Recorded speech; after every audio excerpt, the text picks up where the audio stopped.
Here we go, welcome to Hong Kong.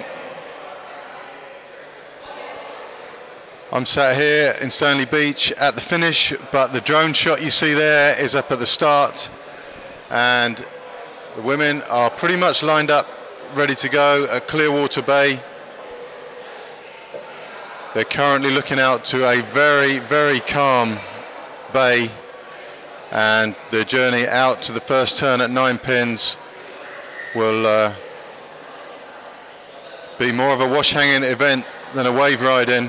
But we're here for the third ICF Ocean Racing World Championships from Hong Kong, and it's due to start in 3 minutes time, so we may have a small delay on that. They don't look ready to go in 3 minutes. It's going to be a start in the water, so the leashes are on. They've needed the leashes for the rest of the week in the build up to this. It's been fairly tough conditions, good for some, not so good for others, but the women are waiting to go. They're going to race from Clearwater Bay there, couple of K out from the start. They'll see a big island on their right called Steep Island, and from there it's a straight race to 9 pins and the first of the hotspot prizes sponsored by Garmin. $500 for the lucky winner there, and there's of course a cost to putting all your eggs in that basket. It's still a long way to go, another 10k with the wind, with the swell to Kissing Whales, turn at Kissing Whales, 5k to the finish. It's going to be very calm to the finish, and I think strength is going to tell there, but all that's to pan out later.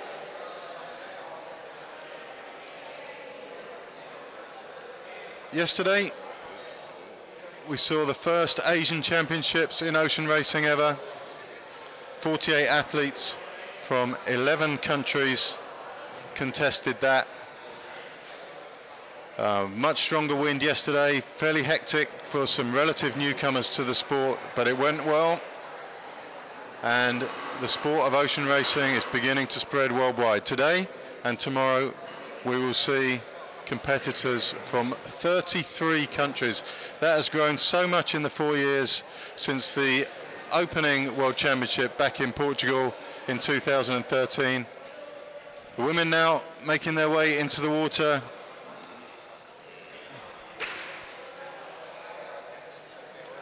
They're going to be stood by the boats, leashes on, jump start, and away they go. Some clearly away better than others. Trying to jump onto these boats at speed is like trying to jump onto a salmon, but straight away into the lead. It's the Think boat, probably Tennille, Hatton, making the run in as they all move towards her. There's only a 50-metre gap out of the shark net there that you see on their right-hand side. Clearwater Bay, if you look at Wikipedia, is only famous for the 3 fatal shark attacks they've had since 1995. But Tennille, and she is taking it to them for now. We'll give you other name checks as we go.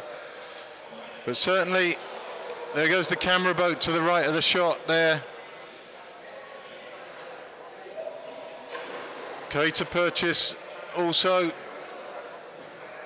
in picture in the black boat. Rachel Clark on the far side, Michelle Byrne, and as we suspected, just forming a nice typical wash hanging group formation with Tennille out the front. It's going to be very, very calm until they get out of the bay, then hopefully there'll be some wave to pick up.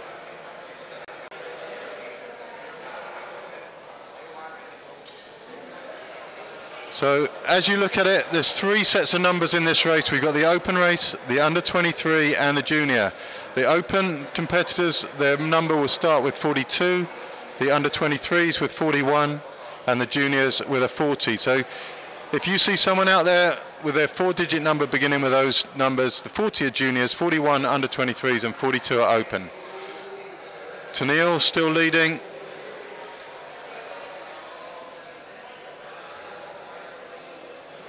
Rachel Clark in the black boat, hunting her down now two girls from New Zealand.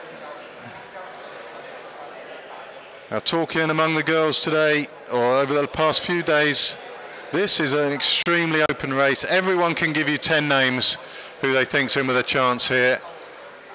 And it's not going to pan out until right down, I think, the last 5K.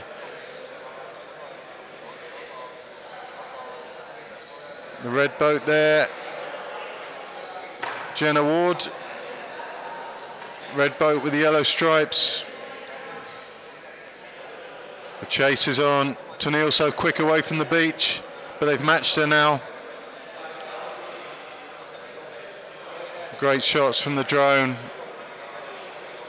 We'll bring you shots from the drone. We've got two motorboats out there with cameras on. We've got a static camera at the finish.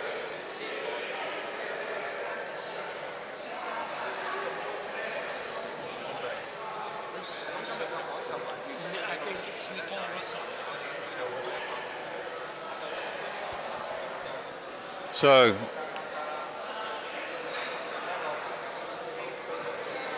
we've got Tennille Hatton from Nikki Russell, Rachel Clark looking very, very strong there, paddling really nicely. Jenna Ward in the red boat just behind.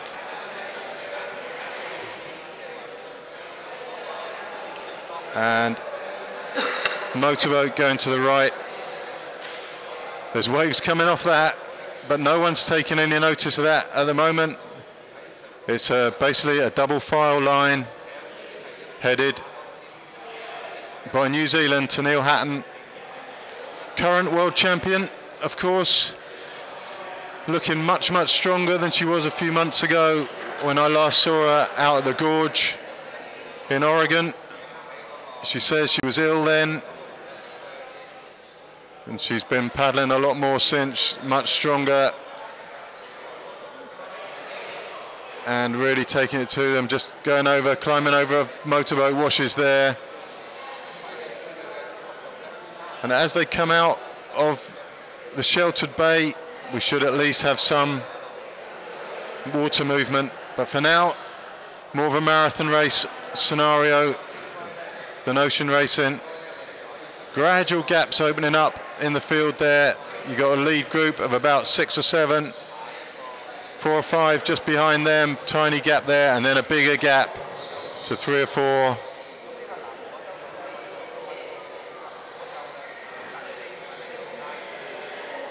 So we got Rachel Clark making a bit of a move up on Nikki Russell there.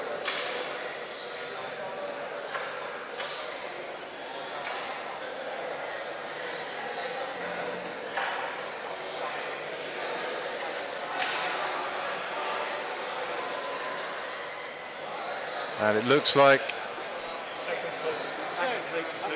So say it's Nikki Russell. You've got Hayley with the long blue sleeve on. You've got Michelle Byrne there as well. So all this left, so this will help you. So it's Tennille, Rachel, Nikki, Michelle Byrne, Hayley, Bridget. Bridget's there as well, right? And then so that's Nikki. The long blue sleeve is Hayley. The green is Hayter, and Bridget's on the left with the orange. Kate is in the pink shirt. Yeah. Kate's in the pink. The green is Michelle Byrne. No, that's Jenna. The red, yeah. Who's in the pink life jacket? Oh, that's blue. That's Hayley. So looking very much like single file at the moment. A few people out the back there taking a little bit of advantage from the following camera boat. That's just the way things go. If you want camera footage, then that's one of the side effects. But gradually breaking down to single file, still Tennille out the front.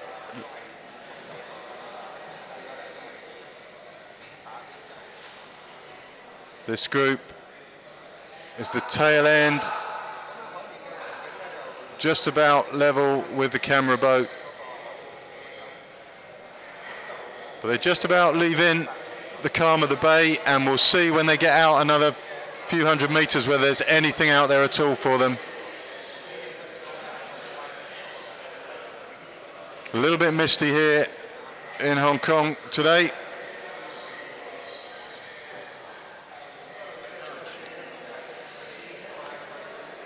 Fairly warm, about 26 degrees. They say the wind is 18 kilometers an hour. To be fair, it doesn't look like that from the pictures we're seeing. Canoe making a little gap between her and the chase two, which was Nikki Russell and Rachel Clark. You can see there's waves there from something that Canoe is on. They look very evenly spaced waves. They look more like motorboat waves than ocean waves to me, but all of a sudden there's something out there starting to make a difference. Both these girls also riding something out there, relaxing as they go downhill. Rachel just trying to hold on to the gap that Canoe had made at the front.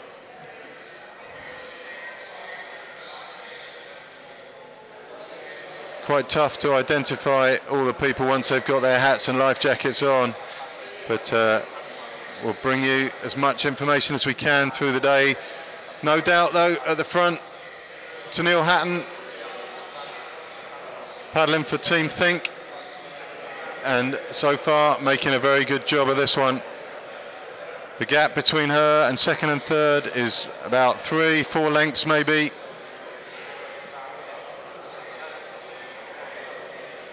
And you can see they're just coming out of the shelter of the bay.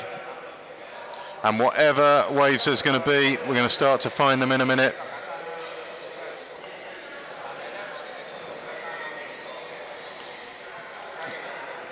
So as they leave the bay, there's an island on their right called Steep Island. That's their first marker, probably a couple of K from the start. And then in the distance, they see Nine Pins Islands.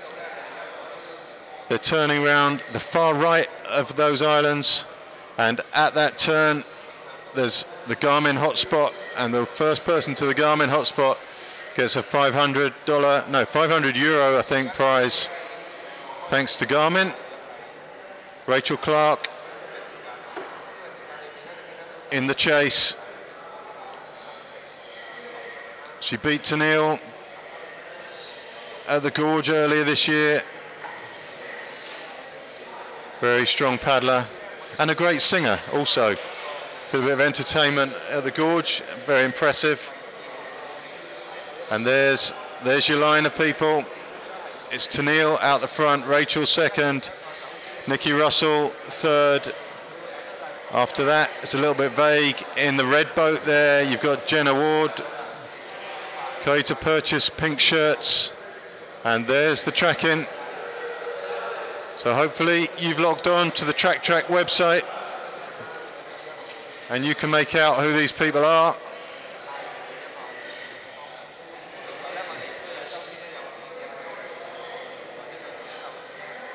Nikki Russell.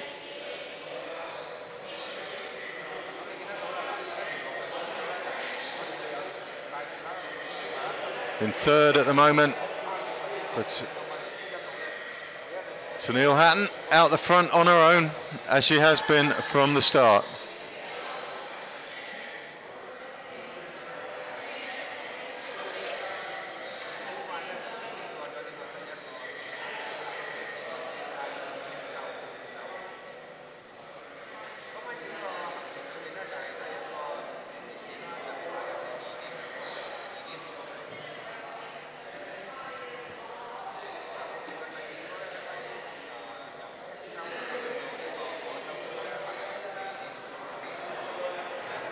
So they're all so closely packed at the moment, it's very difficult to read you all the numbers, but there's the reality of it. Rachel Clark has closed down onto Canoe Hatton's tail.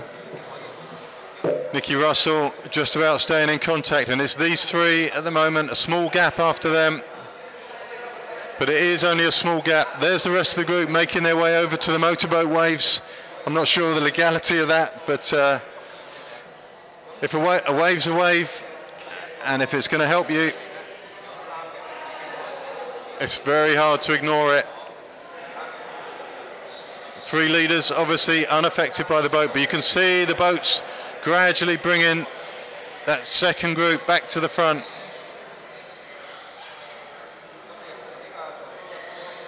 And here we get some idea of the conditions.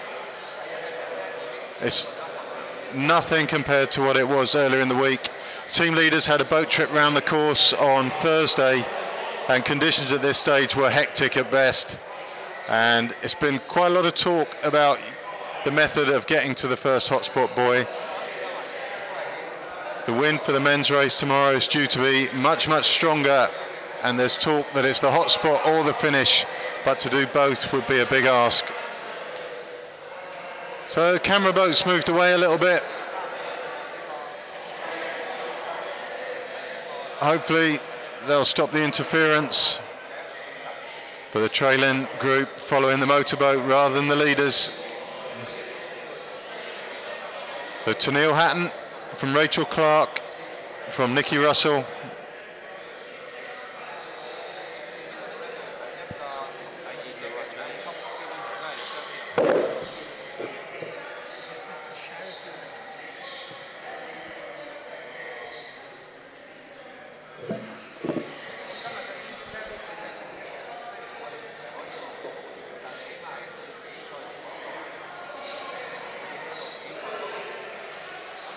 So as we view the leaders,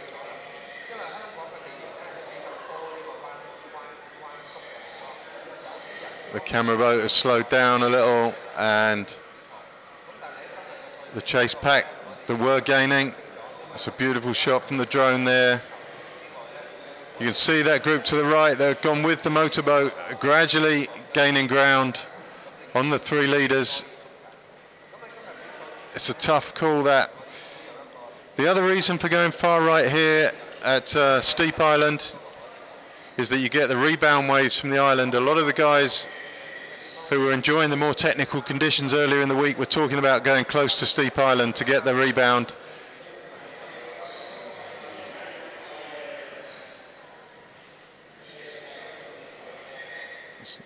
So this is second group in shot here. And you can see now the group that moved to the right essentially have got some overlap now on the 3 leaders. The island they're headed for is quite a long way out to us, probably another 4 or 5k to that.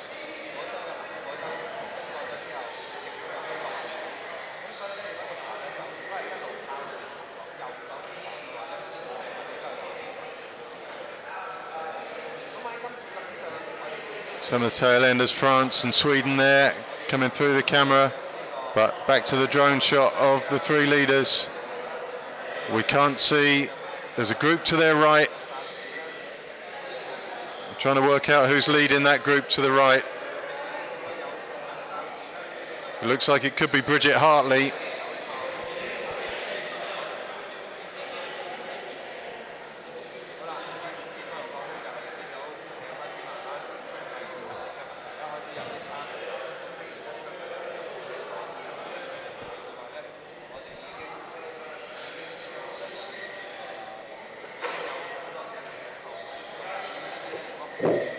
So 3 leaders in shot, as it has been from the beginning.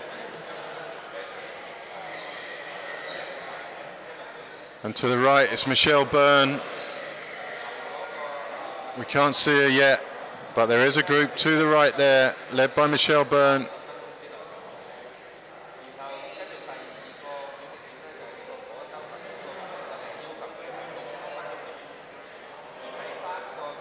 And there's the panned out drone shot. So the 4 paddlers to the right of your screen, now 5 as the 5th one comes into shot, led by Michelle Byrne. They've come across for the rebound from Steep Island. Jenna Ward in shot there, and so this is the 4 to the right. So we've got Michelle Byrne, Jenna Ward, I think.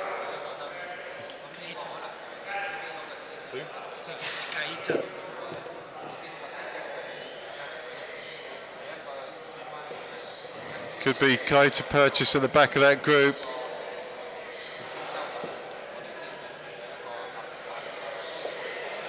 Apologies if I'm getting some of the names wrong here. It's quite tough to see the screen from where we are.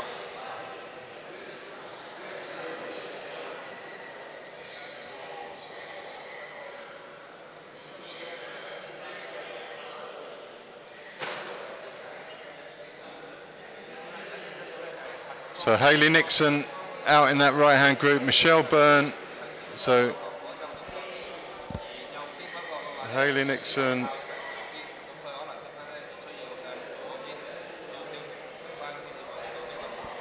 So Hayley Nixon in the blue shirt there. You can see out in the distance is Tennille Hatton.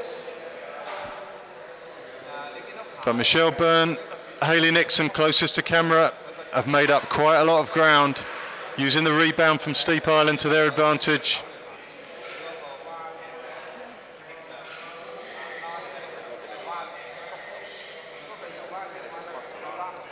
Michelle Byrne, of course, so unlucky not to be the inaugural world champion. She made a horrible error at the end of the race in Portugal. Didn't compete in Tahiti, and this is her opportunity to make amends. Speaking to her earlier in the week, she said she cried for a week after her result in Portugal. She was pipped by inches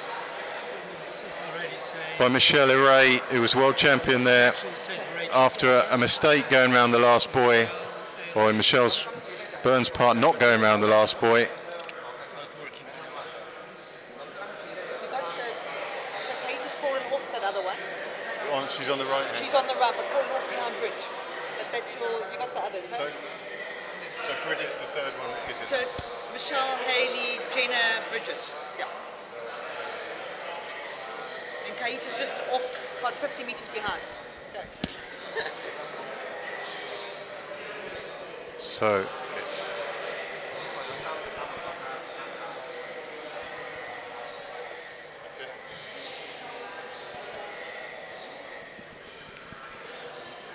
So it's very, very difficult to know who's doing what here, but it still looks like the group in the far distance, the original leaders,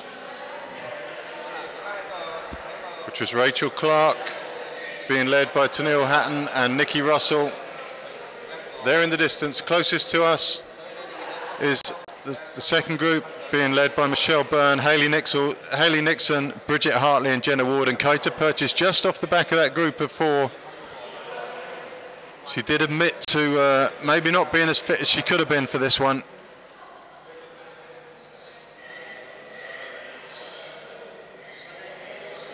So Michelle Byrne, Hayley Nixon and Jenna Ward in shot. And from previous shots and other views that I've got here, looks like they're about 50 meters behind the lead group.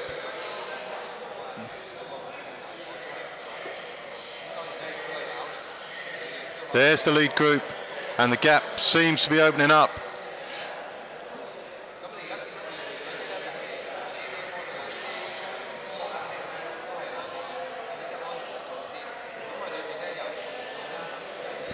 These three been ahead pretty much from the start. Tennille so fast off the beach. Rachel and Nikki pretty much neck and neck off the beach, and they gradually formed this line of three. The tail washes on the ocean skis, much easier to sit on than the side washes that you see in the kayak racing, and that's why they're nose to tail instead of side by side. And that's the view they've got out to the Nine Pins Islands.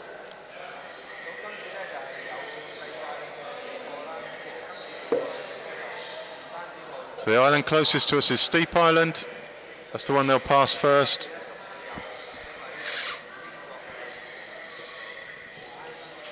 And Michelle Byrne Being overhauled by Hayley Nixon. Michelle's done a good, strong lead there. She's going to tuck in probably behind Hayley Nixon. Or onto the side.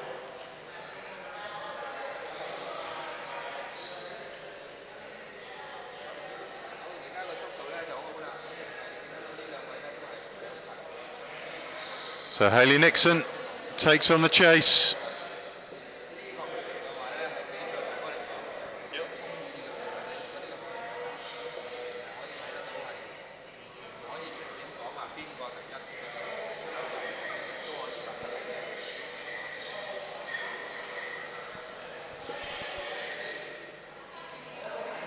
So Hayley Nixon takes on the task of closing the gap on the lead three. Camera angles foreshorten the distance, but that lead group of three is some 50 meters to the left of Hayley Nixon in the blue shirt, in shot, closest to camera now.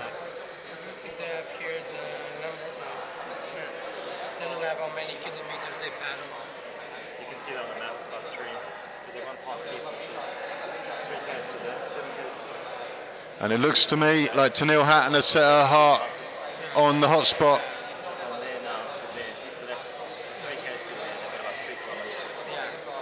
Yeah, because if it's 7, they're just cross half. So that's the view looking back to the calm of the bay where they started off. But it's looking pretty calm outside the bay also.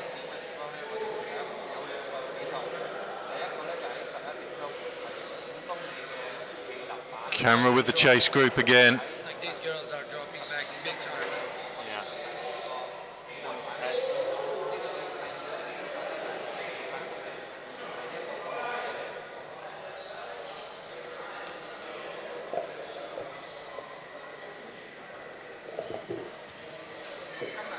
I think now they are further back. Just press on this side.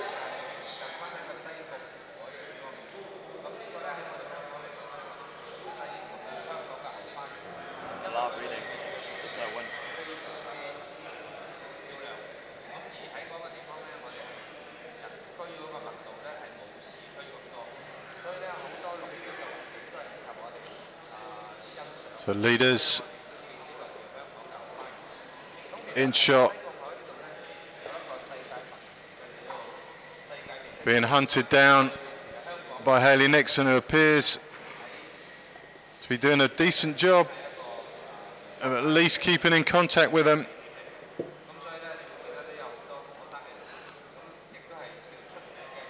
A group of 4 there, which is Nixon, Byrne, Hartley and Ward. Ward in the red boat, easy to spot, and that little bump to the right of your screen there, that's where the Garmin hotspot is, and the 3 leaders making their way out there. It's 7k from the start to the island there. That's followed by 10k-ish of theoretical downwind. It seems such a shame that we've had strong winds all week, and it's just not come right for the girls today. It will suit some more than others.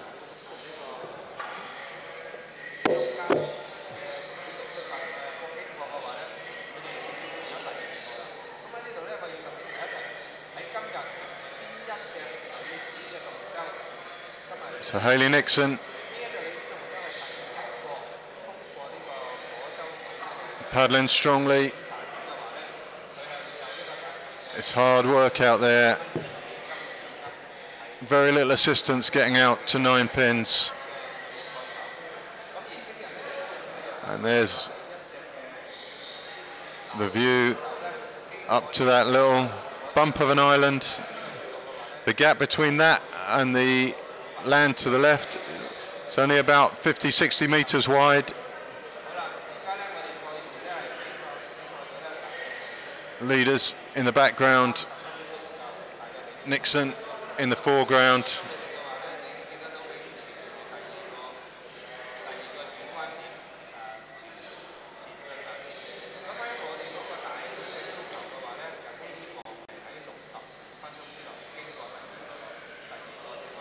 Our top 10 as it stands is Hatton, Clark, Russell, Nixon, Byrne, Ward, Hartley,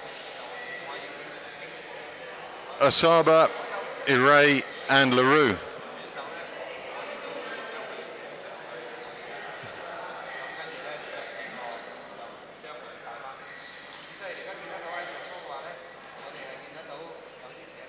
So the 4 boats at the top of your screen is actually the second group.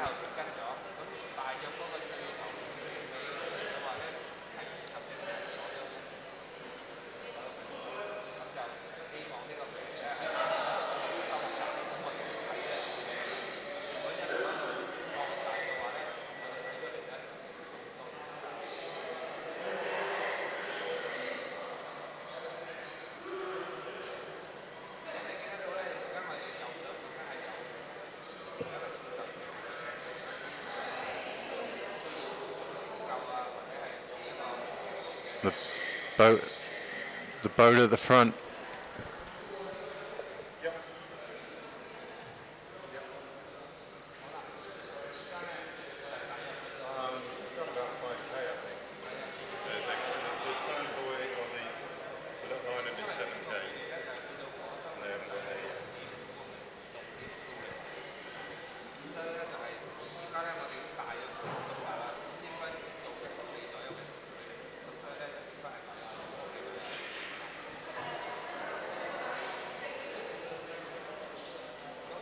So as the motorboat moves its way, try and pass the second group, trying to get it back in touch with the front group, but for now it's the drone shot.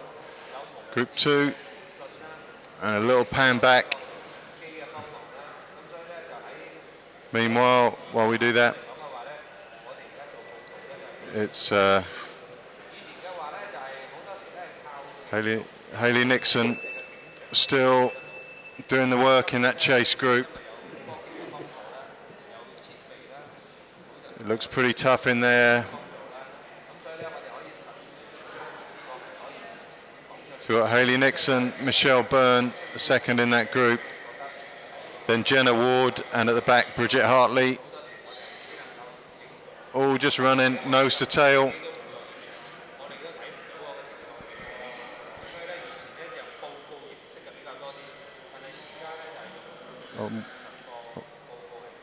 While these girls make their way to Nine Pins Island, we got a little. We caught up with the organiser Bruce Seymour earlier in the week, and this is what he had to say.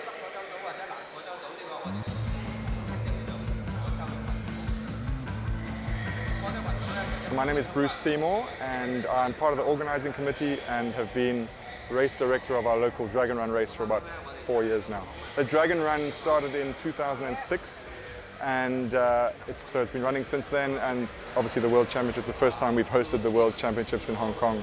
Yeah, so it starts at Clearwater Bay Beach out in the New Territories, and then heads south to the Nine Pins Islands.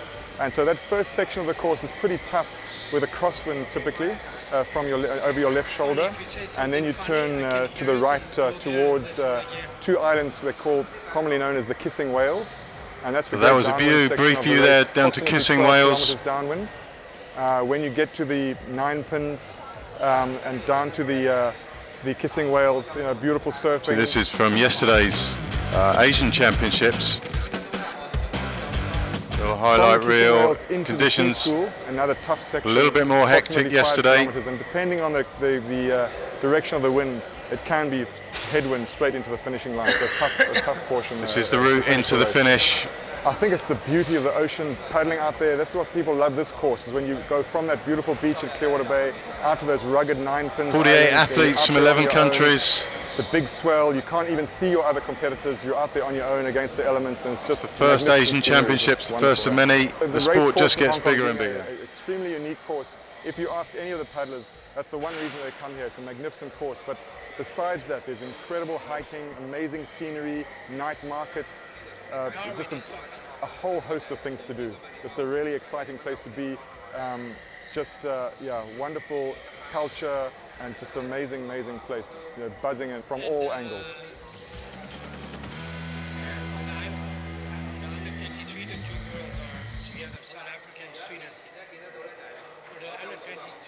Under 23, the 2 first are also really tied together.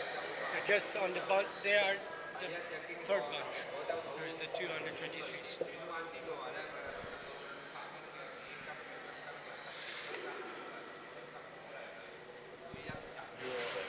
Kaita and Linnea.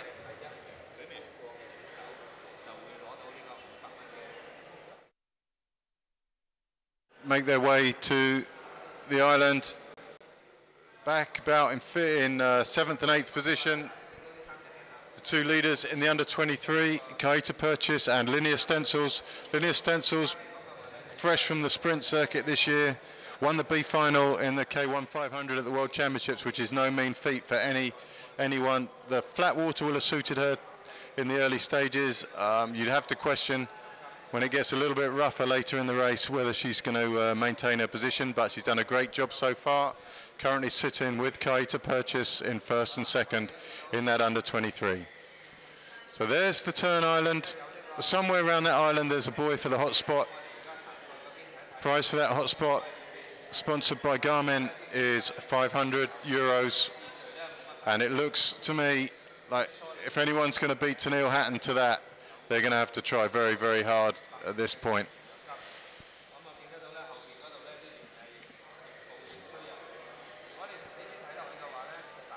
So we've got Hatton, Clark and Russell in that order.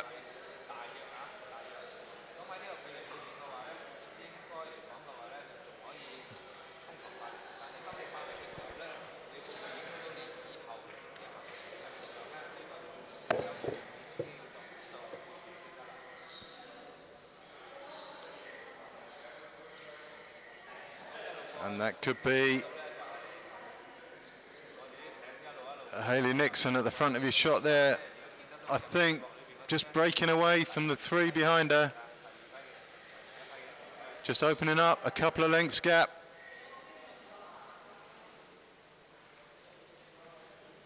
Three chase boats going to the right towards the island.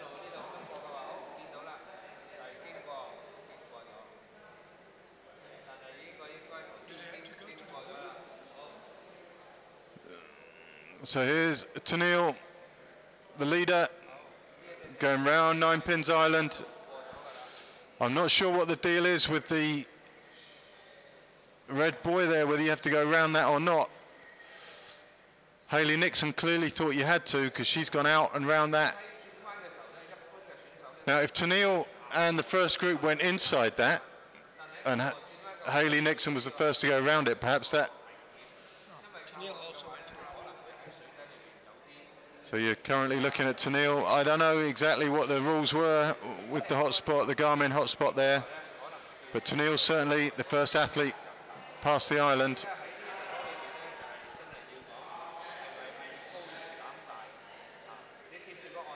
Hayley Nixon back in contention, and it looks like it's Jenna Ward who's feeling a bit of strain there. She's fallen off the back of these three. Bridget Hartley was at the back. Jenna Ward was third in that train of three, but now she's staring at a gap that's opening, and there's never any joy in that.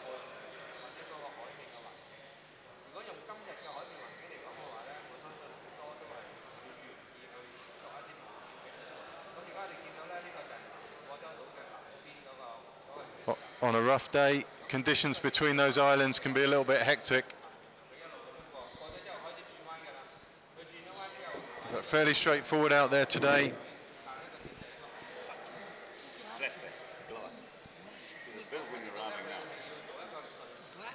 Different routes being chosen there. 35 minutes. From here, I would think even in the mist we've got today, their view down to Kissing Wales is uninterrupted. And they'll be choosing their route, each trying to find a little bit of benefit from what waves there are out there. But you can see how that group that had been nose to tail has exploded. They've each chosen their own route, and it's game on now for the downwind section.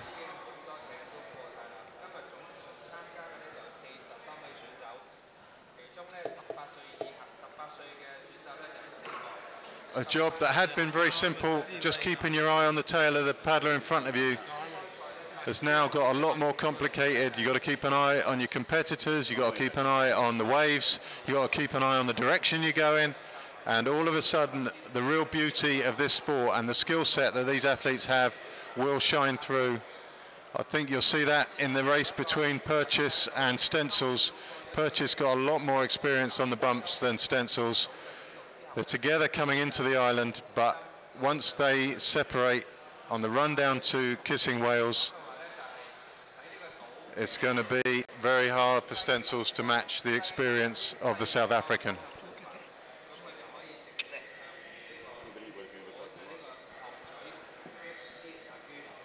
but this was a rookie mistake. They should have. No. Do it tomorrow. Both races. Start one early. That's a view looking into the turn. 50-60 metres between those two islands at the far end. But in the future, we want to do actually 3 days. Masters, Sheba, in Portugal, in France, it's going to be 5 or 6 hours. So as the rest of the race make their way through the 9 pins, the leaders already on their way down the long downwind leg, the longest of the 3 legs. It's downwind for 10k, then they turn at Kissing Whales, and it's into the shelter of Stanley Bay, or Titan Bay with Stanley Sea School, where we're sat in commentary, and the finish. And it's going to be a long, long 5k. If you're not, it's better than this. This is a marathon. This is a marathon race. But the wind's just coming. But look at that. I know. You're already past the 9 pins. But there is some waves. You can see these waves. So a big group all together, not sure exactly where they are in the race, these girls, but I'm sure you could pick people out We lost Neil, for example. with the aerial shots from above.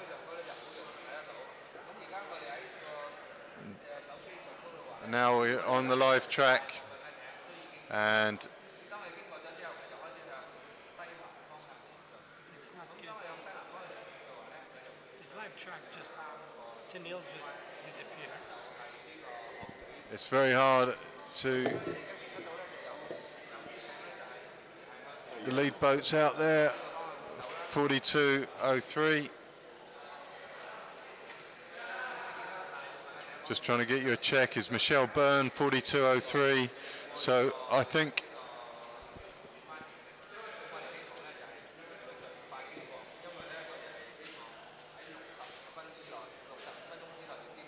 so. It looks like Rachel has gone to the far right, Neil to the left.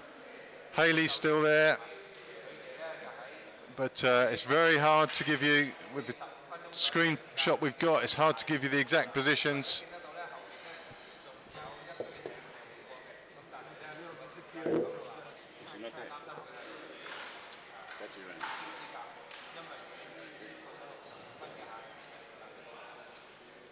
So 42.03. Looks like your current leader, and that is Michelle Byrne. She's a better ski But she's a marathon. I think that was just the drone shot the tracking shot we saw. I think the 3 leaders are still Tanil, Rachel and Nikki. Here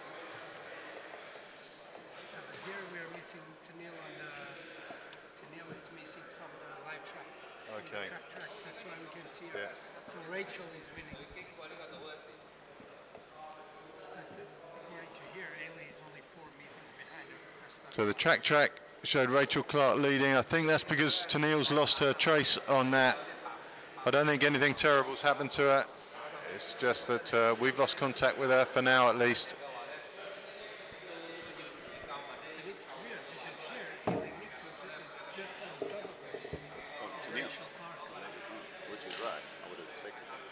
Fuck, they just turned and she was like, Long way back. But maybe there are some runs. There's some movement there. and is Michelle Byrne not good in the runs? She's very good. She's like fucking brought back. That's what I mean. This is She's probably did it too hard getting out there. Something not right. Michelle, poor Michelle, 350 meters behind. But they don't train. They don't train. She's good. Nobody can do it, especially this.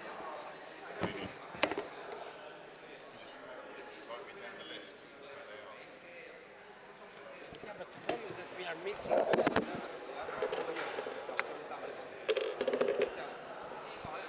There's a bit of residual bump, so it's not too bad.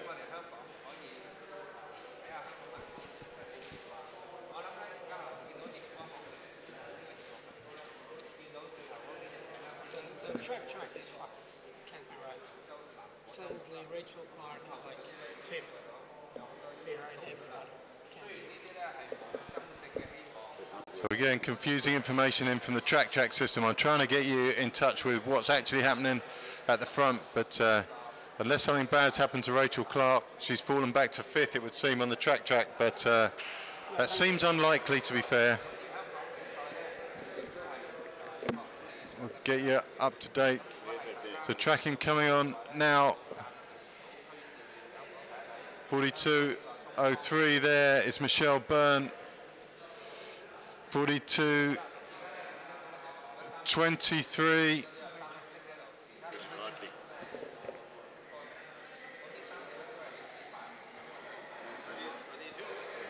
What's with the super stiff So about 42.23 is Bridget Hartley. I know, because I told them that's why. Yeah, of course, I said.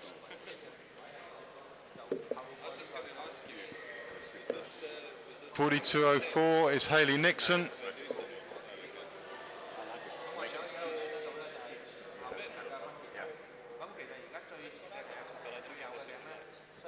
And 42.07 is Jenna Ward. So she's just off the back. So we've lost track with Tennille for now.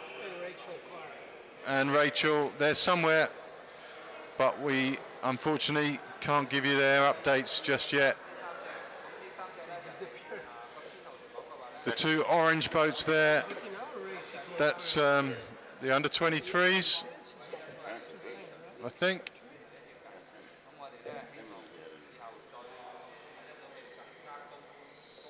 But I think most of the guys are Which is going against the flat water now. They've got a bit of residual bumps. Purchase and Stencil still together. Stencil's doing a great job for a flat water paddler out here. She's currently looking comfortable in second place. I don't think many people would have bet on that coming into this. The conditions definitely favouring her. I really love it. I could spend a lot of time here. This is beautiful. So it's just very ocean. But the wind is coming. There's a little bit of wind. And dragon boating and stand up and surf ski and swimming. I mean, this is a great place to be, and everyone's so friendly. I love it. You know, unfortunately, it's looking like there is no wind predicted, so it's going to be a flat water race, which changes everything. So if it was windy, the first section's kind of important because even though you're going into a headwind, there's some nice rebound coming off that one island, steep island maybe, and it's a good opportunity to see who can and can't surf. And if you can get to that first turning point at 9 pins in the lead, then you're setting yourself up for a great downwind and not, you know, really worrying about anyone else. You can focus on your own race. So that was my tactic, and then hitting the Kissing Whales, you know, knowing that it's 5 kilometers of kind of flat water. That was going to be interesting, just knowing that the kind of paddlers that are here in the women's division are mainly flat water girls. They're very strong, they're young, and they're fit, and they're great on the flats. But it is what it is, and if you want to race surf ski, I think you need to be able to be good in the flats, good in the headwind, and good in the downwind, you know.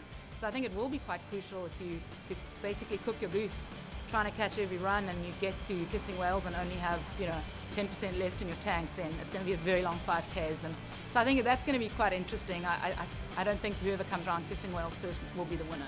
It's not a sprint race. You're not in lanes, you know, racing a straight line, and it's just about you and how you've prepared. This all, you know, surf ski comes down to the conditions, you know, how well you're surfing, the decisions you make throughout the 2 hours of racing. It's a long time. You can can gain time, you can lose time. So it's just the dynamic of it keeps it so fresh that no 2 days in the ocean are the same. And I think having that freshness keeps you going for so long, and that's what I love about it.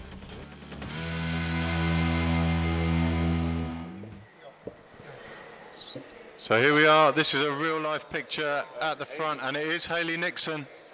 Tennille in the background has been overhauled, and Hayley Nixon is going very, very strongly. And she's opening up a decent gap.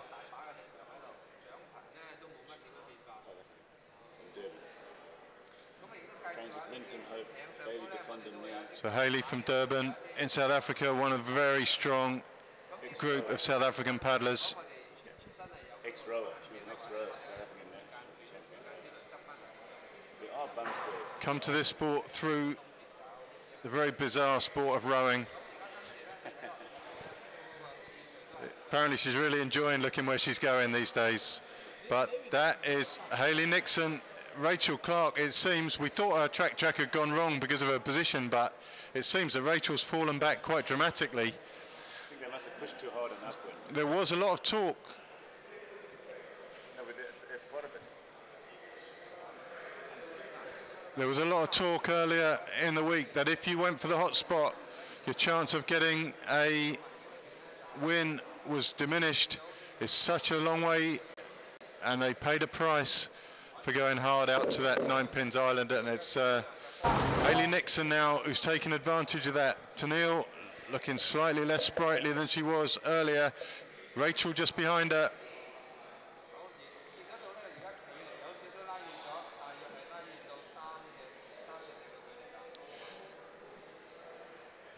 So that's Nixon on the left of your track system there, all alone. And it's Rachel and Tennille closest to us, just behind them. 42.03, Rachel Byrne. I don't mean Michelle Byrne, sorry, not Rachel Byrne. And back, 42.07 on her own, Jenna Ward, chased by the under-23s. And it looks like Purchase still leading Stencils. And if Stencils is keeping up by sitting on Purchase's wash, that is going to be extremely hard work on a downwind like this. The gaps are going to open up when the waves come through, but she's up to the task so far. But it's Nixon on her own. It's glassy out there, but you can see there's lots of movement. Stopped to get a view.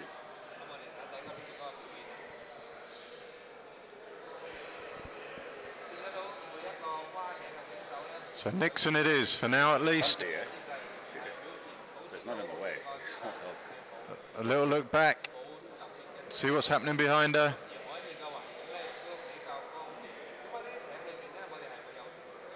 She trains with a group with Linton Hope.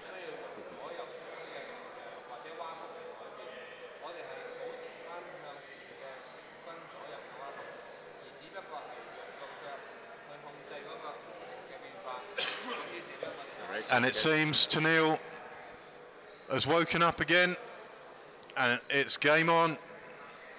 So Tennille Hatton versus Hayley Nixon.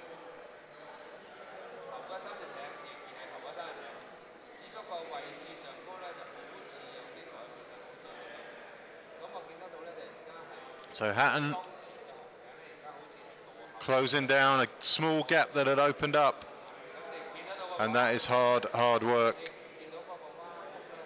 It's 26 degrees outside with huge humidity.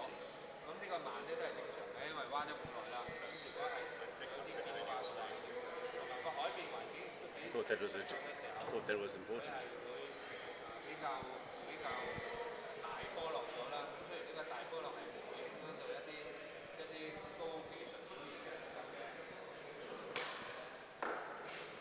So 04 there, top of your screen is Nixon. 42.20, Rachel Clark also seems to be back on. So we're just missing the track for to Neil Hatton, it seems, who's just behind the lead boat. So it's Rachel has also had a bit of second wind. She's closing down. There she is in shot now.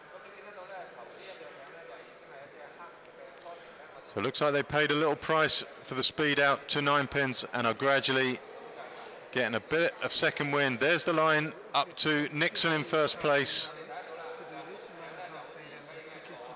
This is going to be a fairly brutal race. The last 5K is flat. And you'd have to maybe fancy Hatton over a flat 5K. To date, she's the fastest woman in the world, over 1,000 meters. But fatigue plays a much bigger part than history in a race like this.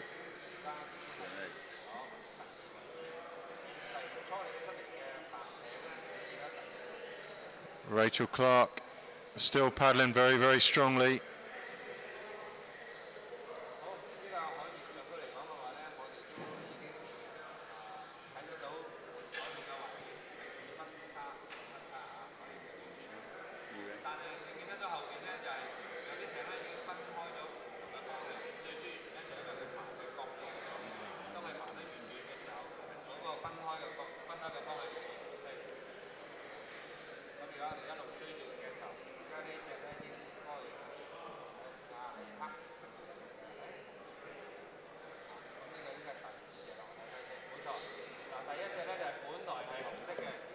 We saw again Nixon a little break, put her paddles down for a couple of seconds.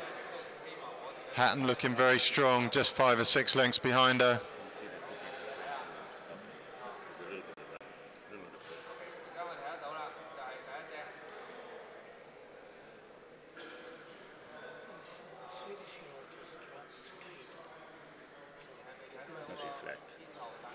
So Nixon picking up what help is available out there from the waves.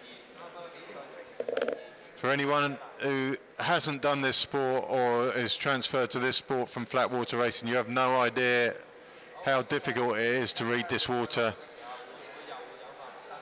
What you and I would see is just a random series of bumps. These guys see as a conveyor belt of waves helping them, and that's why the flat water paddlers really don't feature in these races at all. Linear stencils making a bit of an exception to that, and she's doing a great job today. But this is a 3-horse race right now. Nixon, Hatton and Clark. So South Africa from New Zealand, Rachel Clark there.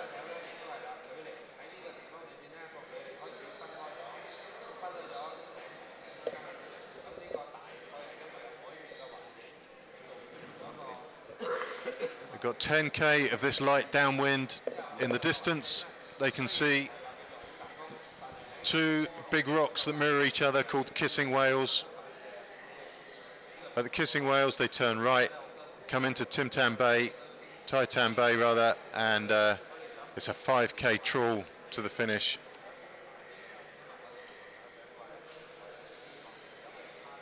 And that gap is closing each time we get the overview.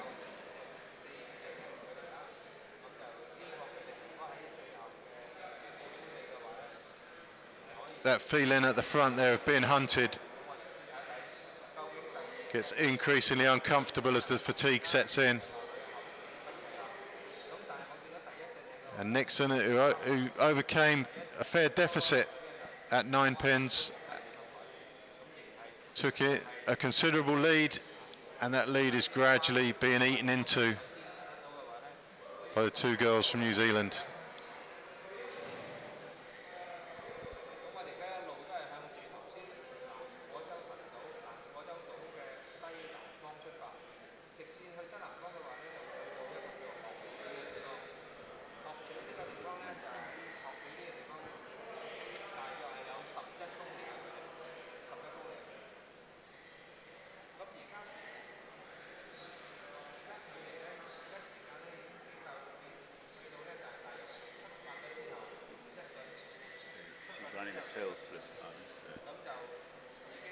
So Hatton just about close enough now to get some advantage from the wash of Nixon. There's just one wave to climb over before she's actually in contact, and I think it's only a matter of time now.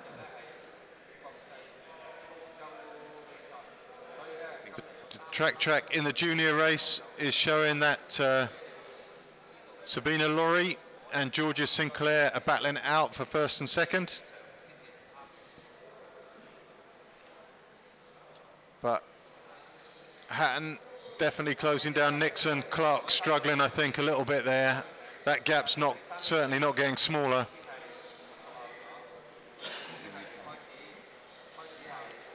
And it's going to be a long, lonely journey for Rachel Clark if she can't match Hatton.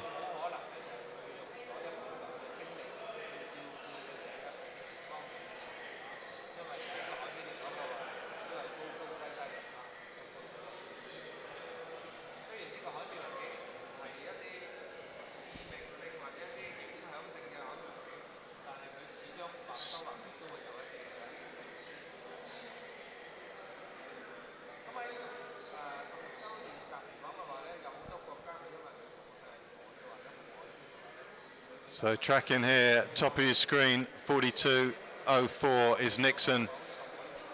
42.20 is Rachel Clark, and right on the tail of Nixon, who we can't see, is Tennille Hatton.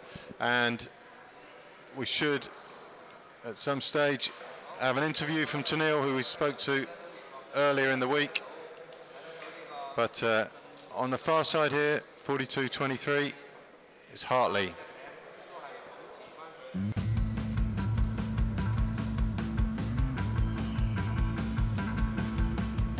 So I raced this course last year, actually, for the Hong Kong Dragon Run. It was the first time being on this course. And I loved it. There wasn't too much wind, kind of what it's predicted to be like tomorrow. There's quite a lot of strategy involved, making sure you pick the right lines. There's lots of currents and that sort of thing out there. So it'll be a very technical race tomorrow, I think. And yeah, it looks like there's going to be quite a bit of competition on the water. But obviously, like, you've still got so much backwash off all the islands, and you're going to have a lot of shipping containers go through as well. So it's not going to be just a nice, clean downwind. And then once we turn that point at the end, it's sort of, the wind likes to swirl around in that bay. So it's going to be, I don't know, there's all different lines you can take, and to be honest, it's sort of half for one really. But I think in that last part, it's a solid 3 or 4K where it can just be a flat out sort of sprint race, and that's where some people will catch, especially when it isn't as technical, it won't be as bumpy. Some people may catch up there, and it could be playing to some people's advantage, especially the flat water paddlers. CC paddling is unique in the fact that there's so many different conditions. Wind, weather, waves make a ginormous difference. And I also like the fact that it's such a different atmosphere to any other sport. It's very social. You'll notice a lot of the countries actually interacting with each other. It's just, I guess, unique in the social side of things, and then just unique in the fact that conditions can change no matter what on race day. And in a lot of other sports it can be very well controlled. So, no, it's always fun, it's always a good challenge.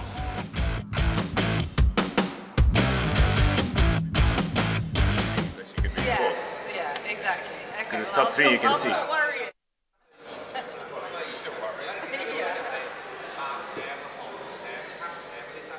So it's quite close. So here we are at the front. The gap hasn't closed. It looks like Nixon's still holding off Hatton.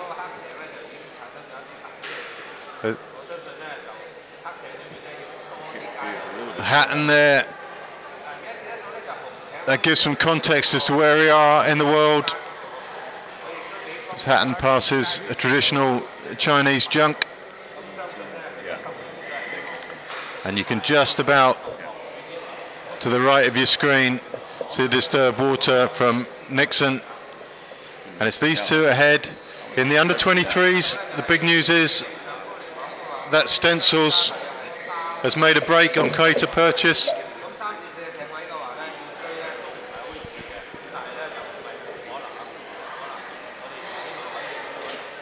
So Hayley Nixon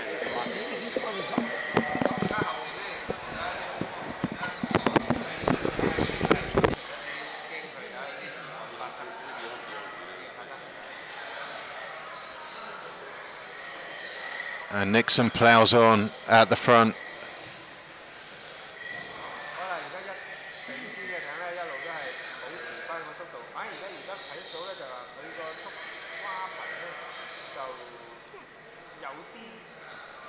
See the change in her stroke rate every now and then as the water picks her up. Gets a little downhill. And the gap opens up each time that happens. Rachel Clark on her own, falling back in third position.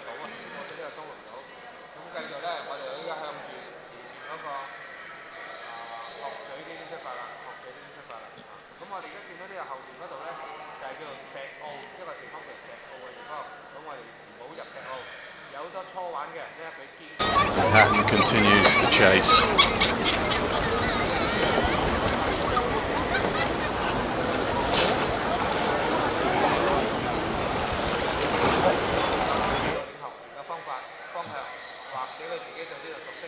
So that's the rear view of the lead three. Rachel Clark nearest to the camera.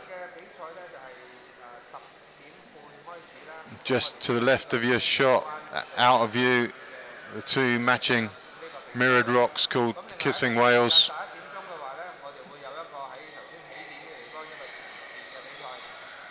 Hatton looked like she was destined to close the gap on Nixon, but the gap remains open.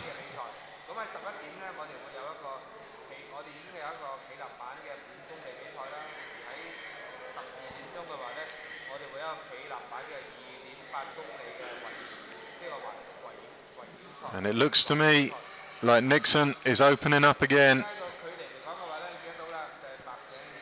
So, top of your screen there is Nixon and Rachel Clark, but between those, remember, is Tennille Hatton. Out to the right, leading that chase pack is Bridget Hartley. Behind her, Ward. Then it's Stencils, under 23, doing a phenomenal job out there today. That's almost man of the match for a flat water paddler to be this close to the specialists. And that really is a very special performance from Linnea Stencils.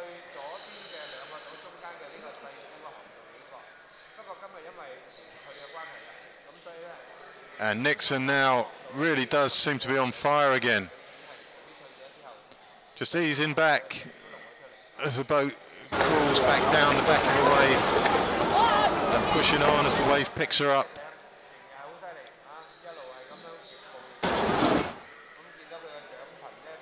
Down the hill she goes again.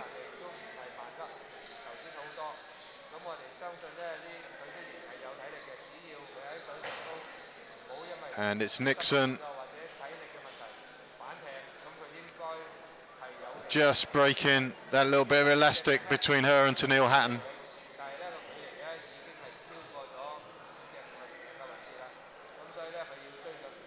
Down the hill again she goes.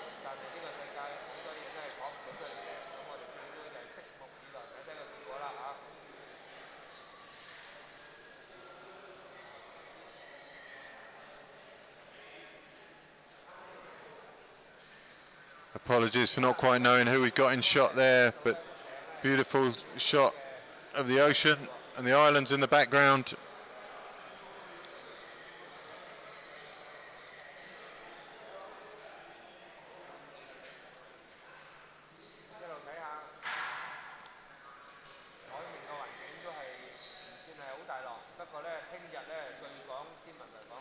And there's the view down to those two mirrored rocks in the background,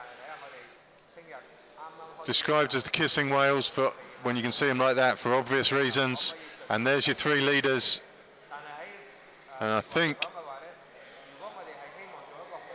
those gaps are opening.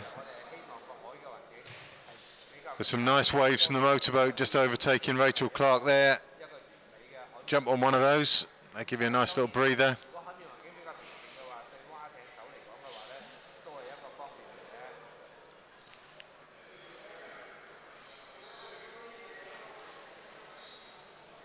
And Hayley Nixon opens out a small gap again on Tennille Hatton. Rachel Clark now looks to be the one who's making progress.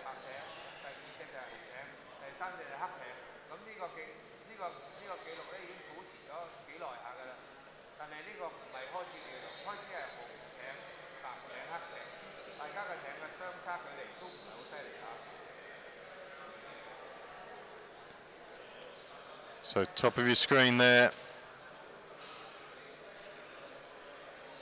Sorry, we lost. That's Rachel Clark, bottom of the screen, changing her direction to run with the waves. So Nixon, top of your screen. Rachel Clark, I think, is the grey boat that's currently stationary. That's the live track not quite working on her, and between those, Tennille Hatton. The bunch behind them now looks like it's being led by Stencils, who's in third place overall, it would seem. So she's gone past Bridget Hartley, who was in third place, in fourth place rather. So third place, sorry, Rachel Clark in shot, bottom of your screen now. These three kind of away and clear.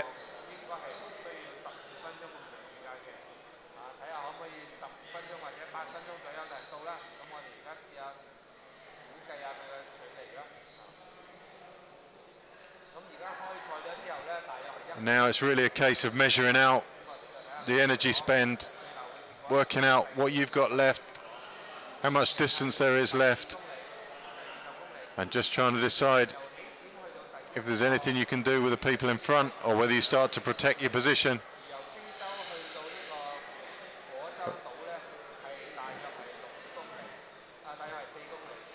But Nixon has opened up, what, 50, 60 meters there. Maybe more once the camera angles show us the real picture.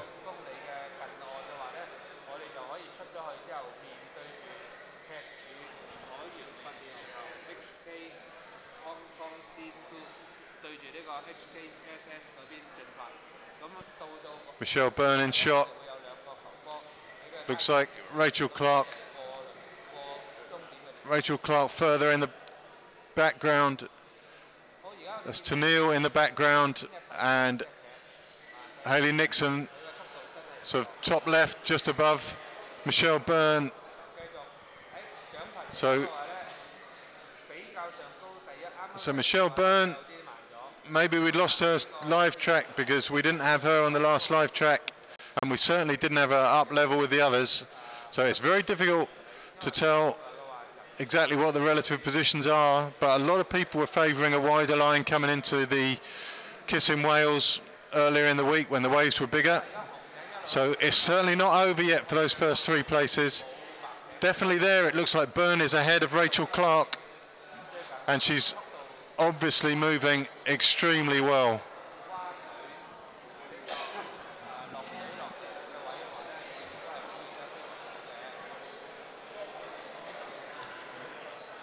So everything to play for still.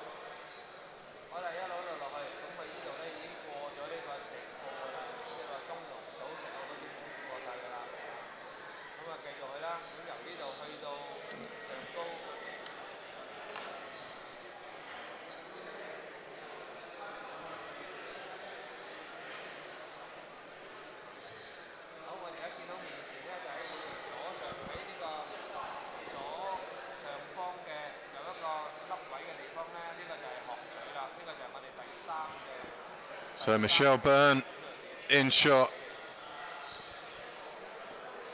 We're going to find out all their relative positions when they get to those Kissing Whales, and they all have to pretty much go in the same line.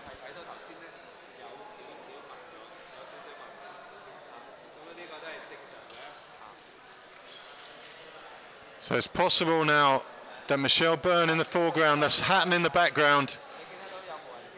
These two pretty much neck and neck, I think. But Byrne moving extremely well now. So Hatton, top of your picture. Byrne, closest to us.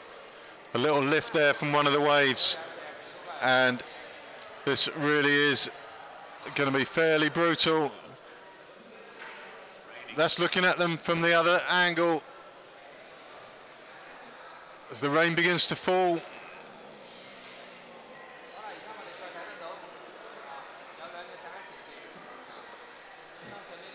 So that's Hatton and Byrne.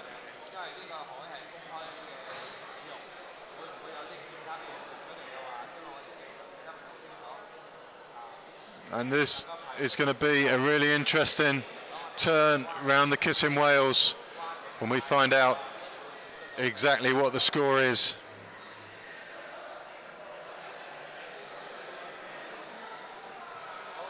So Nixon to the far right of your screen. Hatton in the middle of your screen now. Rachel Clark bottom of your screen. And somewhere up top left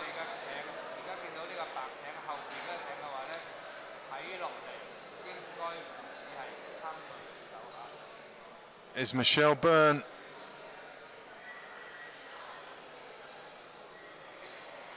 And there she is.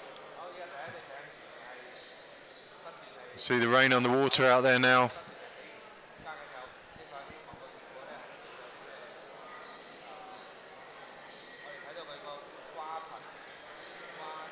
And Michelle Byrne is moving extremely well. Rachel Clark, who held third place for so long, at the top of your screen, just moving out the back of the screen to the right there, is absolutely no match for Michelle Byrne. There's the leader, top of your picture now. That's Hayley Nixon. She's been in the lead pretty much since this downwind section began. Tennille Hatton. It looks to me like Tennille Hatton has been overhauled, but Byrne still has to move to the right to get to the islands. So there's all four in shot now. Michelle Byrne up by the boat right in the centre of your screen. So it looks like Nixon from Hatton, from Byrne, and there's another couple of people coming into that shot as well.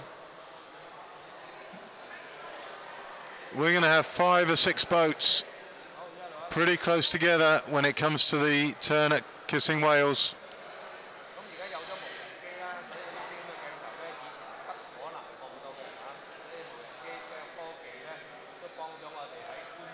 Here's the track, top of your screen, the leader, Nixon, bottom of your screen, Michelle Byrne. 4 to 20 is Rachel Clark, and between Rachel Clark and Hayley Nixon is Tennille Hatton.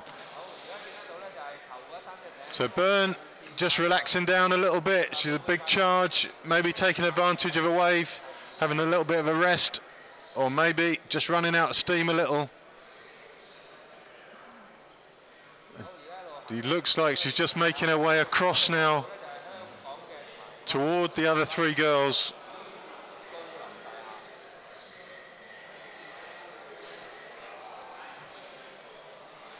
Nixon, Hatton and Clark in shot there. Nixon has pulled a big margin now on Hatton. It looks to me that Hatton has to give first place away here. She was so close for so long.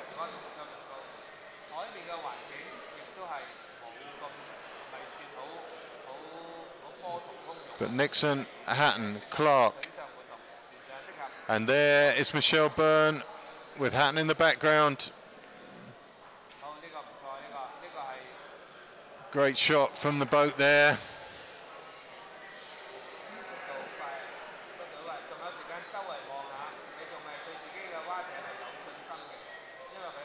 Nixon comes through bottom of your screen. About 15 seconds ahead of Hatton. As they close in on the right-hand turn that brings them into the bay and into Stanley Beach. There's still 5k to go from that turning point.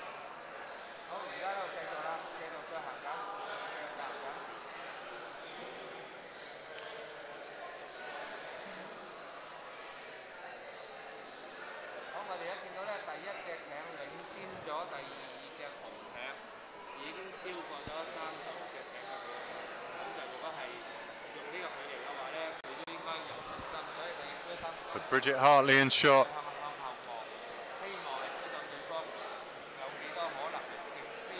She could well be one of the 2 or 3 other athletes who are making their way into contention. It looks like it's Nixon's race to lose at this stage.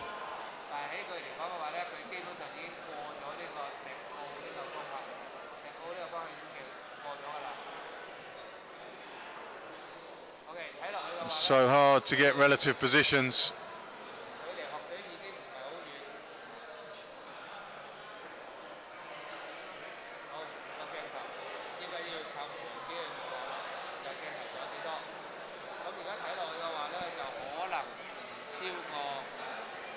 So Nixon leads on the tracking from Clark, but under the screen there, just got, here we go now, 42.03.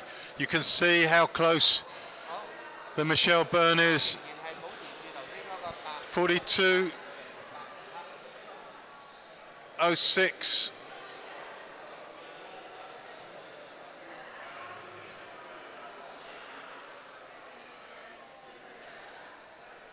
Nicole Russell also coming up there, so it's all going on.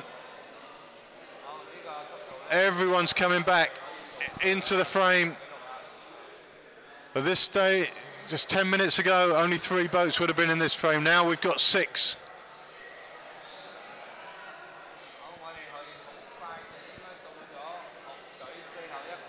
.42.02 there, Asaba from France, also in contention.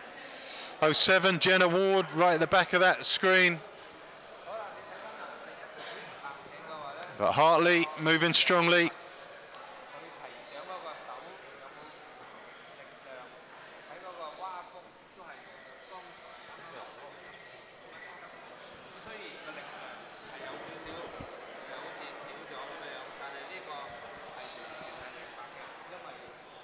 So Bridget Hartley even further left than Michelle Byrne. So she's further up than we thought. And it's all going to depend on the line they choose into Kissing Wales.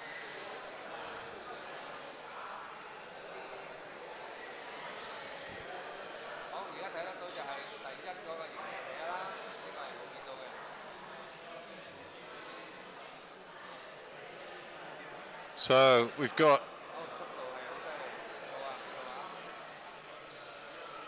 Nixon leading from Byrne, from Hatton, from Clark, from Russell, from Hartley, Asaba, Ward, E-Ray, LaRue. That's your top 10. As Hartley goes past Clark, there's Clark in the background. She's had a torrid time since they came around 9 pins.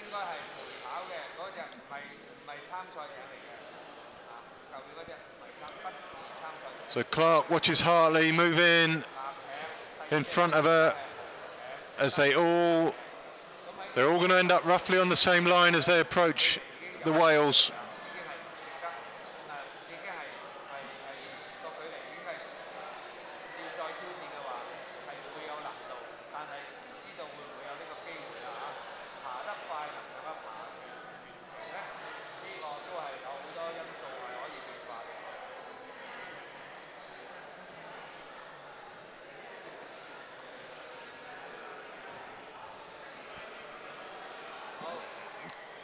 Clark doing her best to respond to the challenge from Hartley.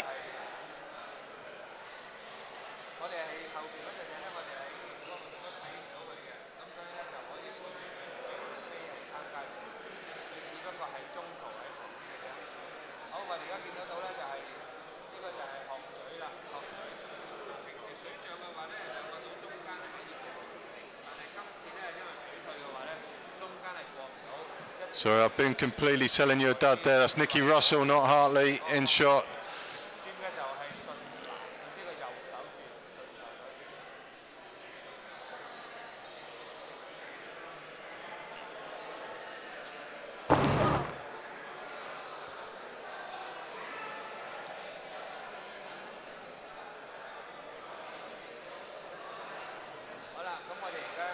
So here we go on track. You can see how tense this is getting now up front.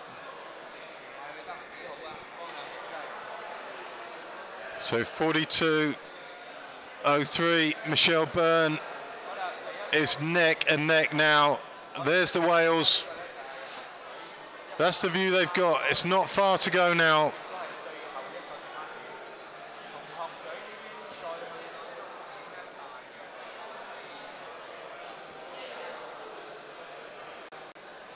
So Russell, 42.06, is bringing herself into the frame.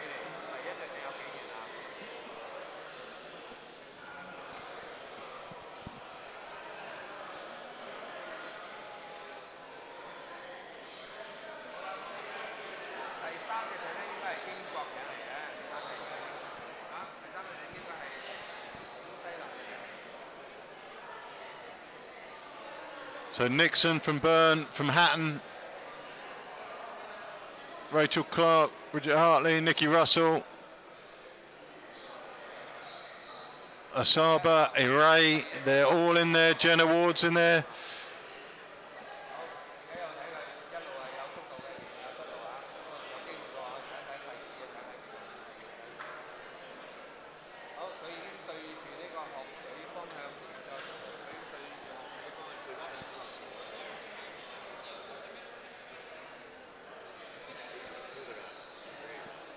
So Nikki Russell making a great job of it, and you can see how it's all going to come together at this right-hand turn. This is getting how long is it since we had that many boats in shot? Everyone's together now. Who's that? Hartley. So Hartley in the orange. Russell on her tail, Rachel Clark coming across, but you have to feel for Rachel Clark. The race is getting away from her, I think.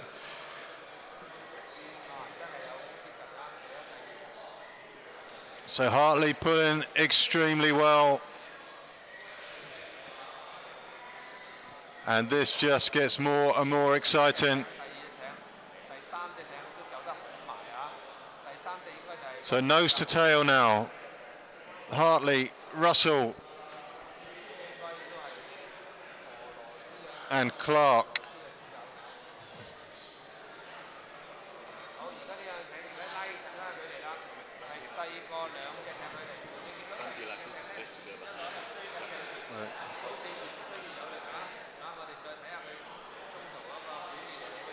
So Clark's revived herself. She's keeping up with the pace from the other two. Top of your screen there, Nixon.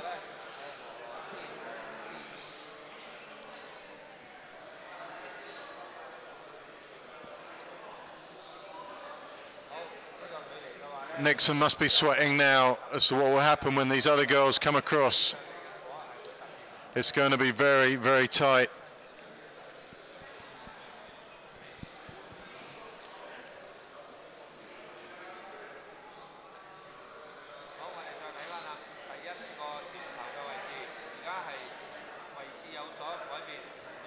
So Hartley taking it on.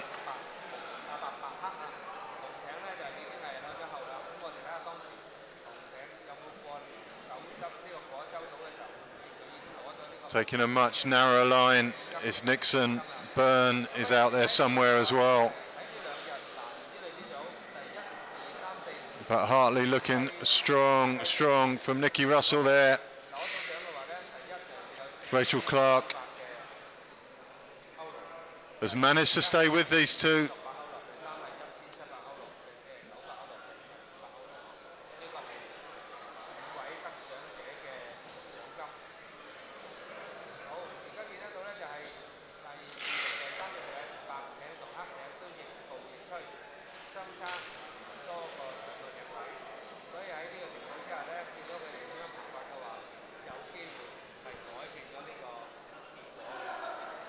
So Nixon still leads, but only just, and we'll have a little look back at the under-23s in a second on the tracking as well. It's stencils from Purchase, from Saints, and there is stencils. Unbelievable performance from a flat water paddler. I know it's not rough out there, but it's rough enough for the skill set to come into play, and Stencil's a bit of a revelation today. As Saints in third position.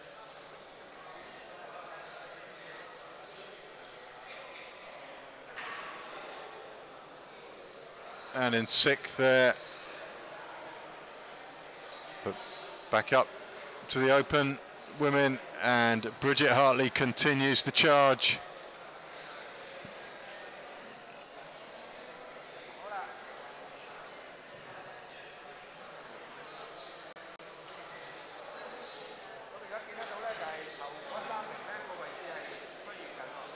And here we go.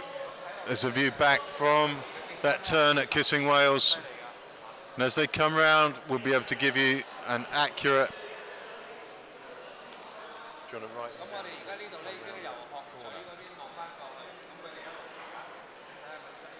write? Accurate view of exactly who's where.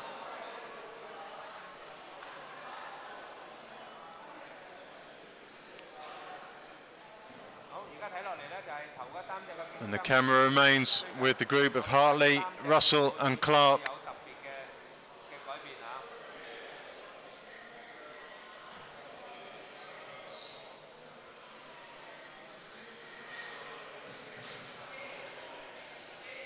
And here's the head-on shot. Now, as far as I can work out, that's Nixon and Hatton working from left to right there. The group of three we've been watching is just another bit up from there and to the right by the motorboat. And that's Hartley, Russell and Clark. I've lost track of exactly where Michelle Byrne is. But it's Nixon leading. There's Nixon in shot. Still paddling very, very strongly. It's going to be hard to catch her.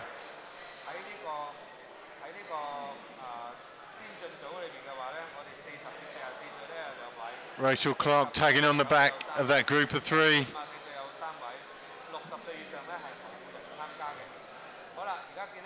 So Nixon going close to the island there. Oh no, and then this could be Byrne at the front. Well, I'll get you an update as soon as I can. It's so difficult from the pictures, but here's our leader.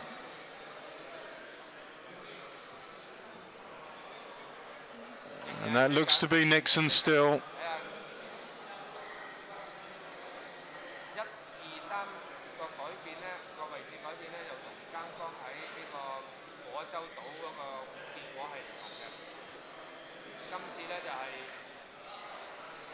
So we've got Nixon leading, Michelle Byrne closest to the island there. Tennille Hatton still in third. So Nixon presses on.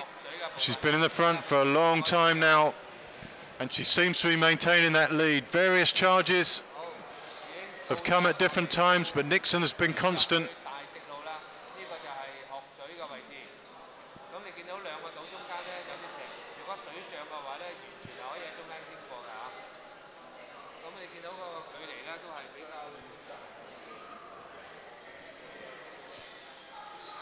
So Nixon from Byrne. Hatton's out there somewhere. Then it's the group of three, led by Hartley.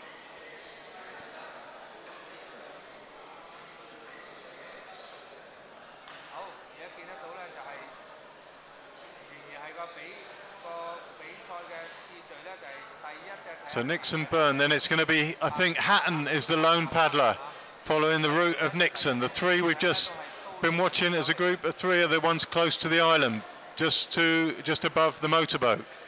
So there's our first three. Nixon in the white boat. Top of your screen, Michelle Byrne. In the black boat on her own is Hatton. Fourth, fifth and sixth. Hartley, Russell and Clark. And it's about 5k of flat water. And it's going to be a brutal journey for a lot of these girls now.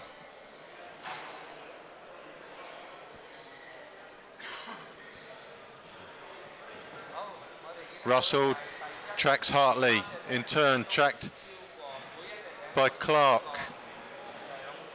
4th, 5th and 6th.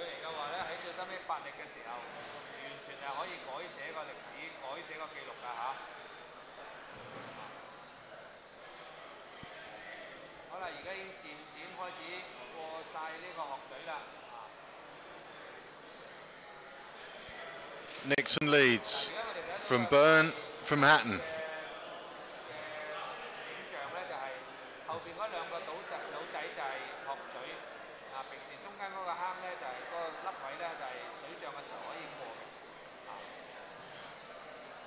Hatton, closest to us now, looks in danger of being caught by that train of 3, led by Hartley, top of the screen, just above the motorboat.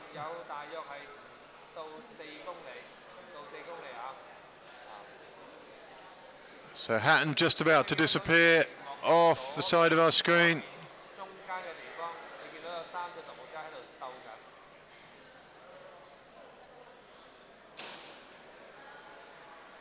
So the angle's deceptive. It looked like that chase group of 3 were closer to Hatton than that. And so 1, 2, 3 look reasonably safe for now.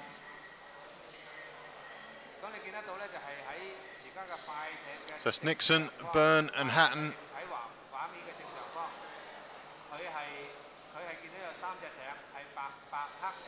On board with Hatton now. To her right, top of your screen, Michelle Byrne.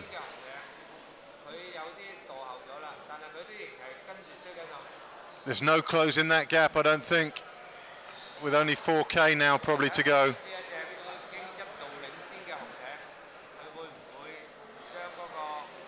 But Hatton paddling strongly.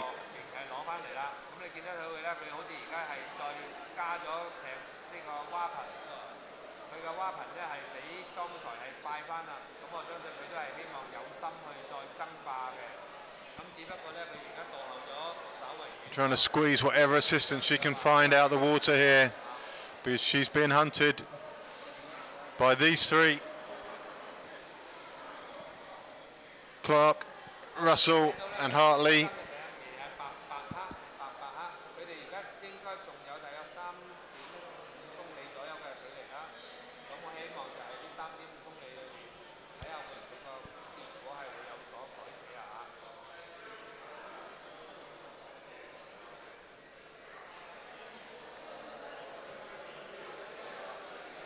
So Hartley, Russell and Clark.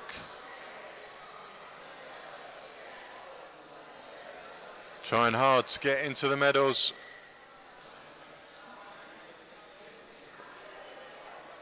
And if they're going to pick up a medal, it's going to be from Hatton.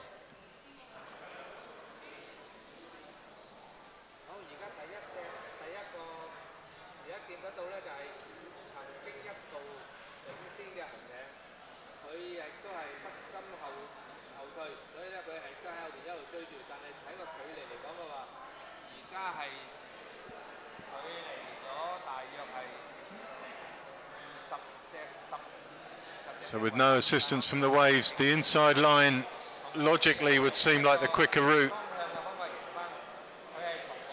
So we've got 3 paddlers top of your screen, 4th, 5th and 6th, and they are hunting down to Neil Hatton. So you can see that chase group top right of the screen. They've got a better line, assuming there's very little help from the water, which it doesn't seem to be.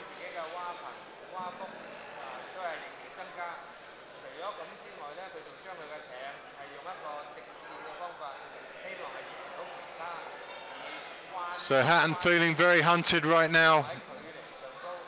It's hard to know how aware she is of those chase 3.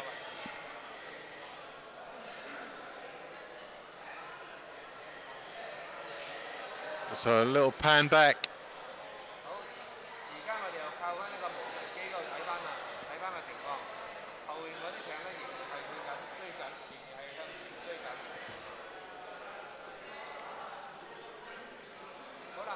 Back with Hatton.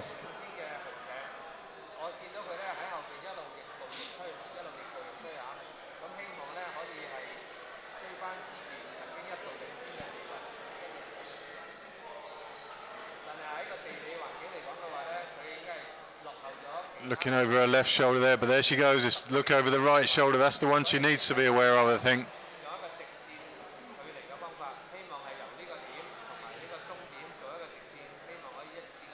There's the 3.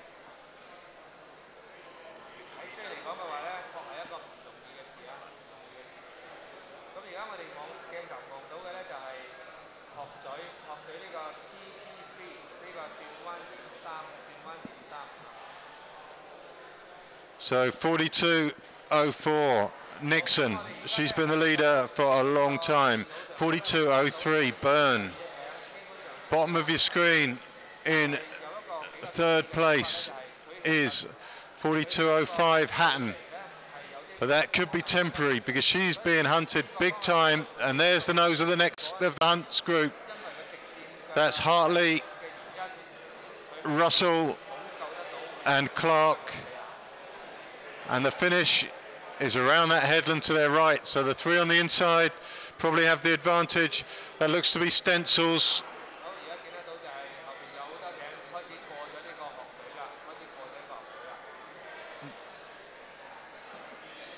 Stencils is putting a huge performance here today to beat the specialists.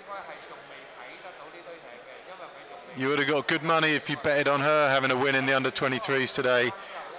And here it is.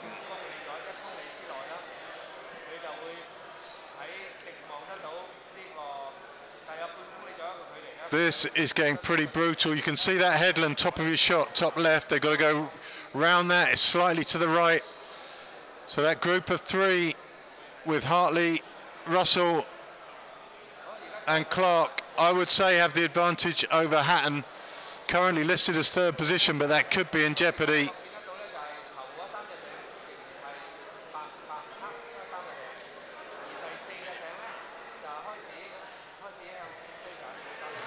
I think the lone boat at the back is Asaba from France.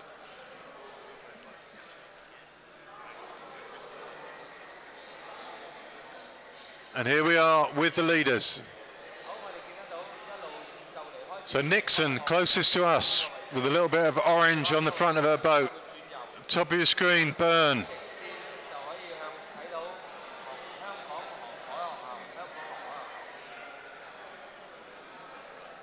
Nixon will be very aware, I'm sure, that Byrne is hunting her down there.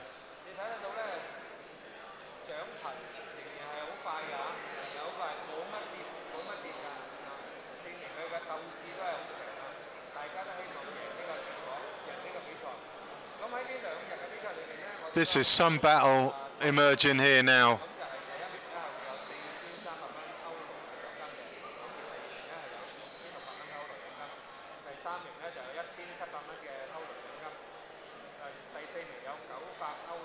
So Nixon coming across, there's little boat waves there from a motorboat somewhere. She's going to pick up one of those anytime now. Here we go. So Nixon just using the motorboat waves, just a little bit there. You get some idea of the distance between her and Byrne. Nixon still moving well.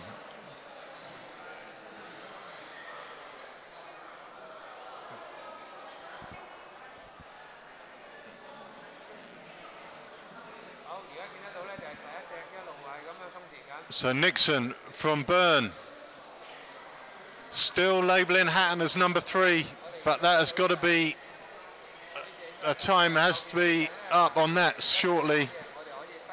That pack of 3 is all over her.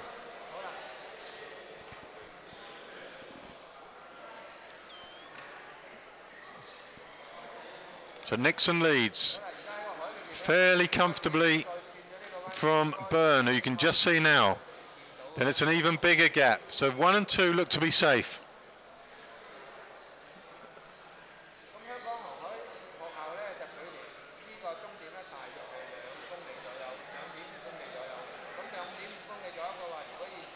There's the difference. Looks to be a good 50, 60 meters.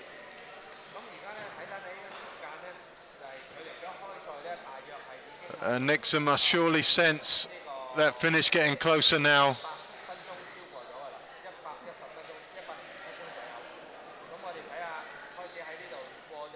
And you can see on the tracker how they're all coming together in the background.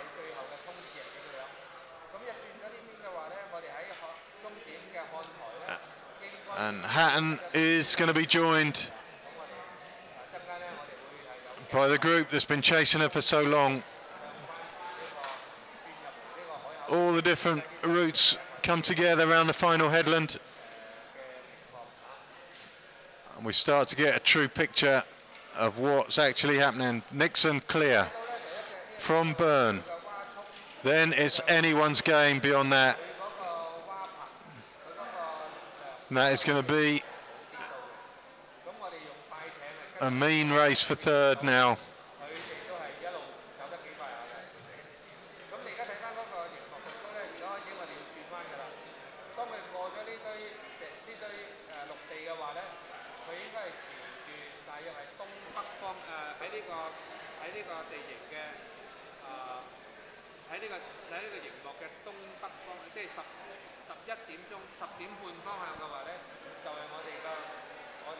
So Nixon out on her own.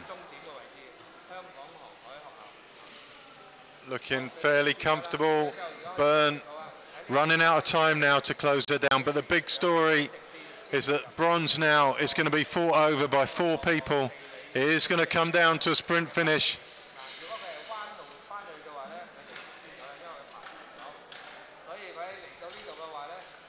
The orange boats there at the bottom of your tracking screen there. Stencils still leads purchase.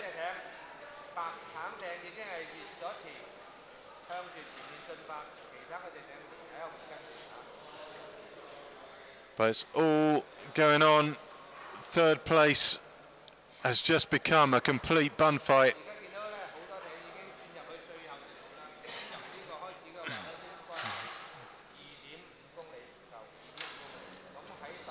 Nixon, stroke by stroke, closing in on the finish line. That's all she's thinking of right now. What's happening behind her is irrelevant at this stage. Byrne is closest to her, but the gap, I think, too big to close.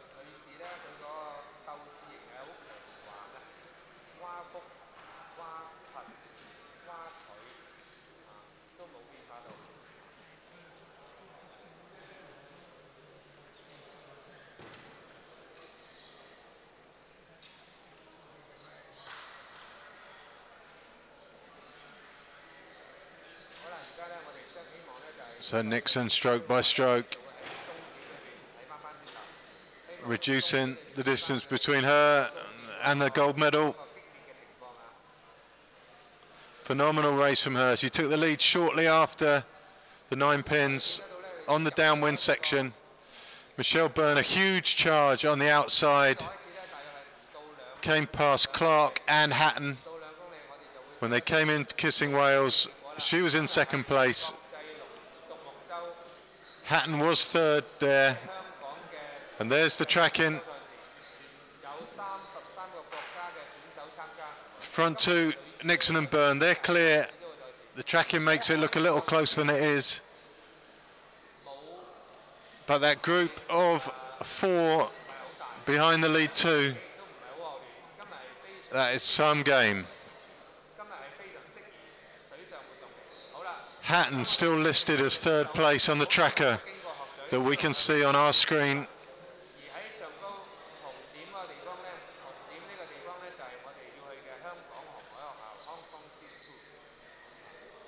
So the tracker there showing that Hatton is still ahead of Hartley, Clark and Russell.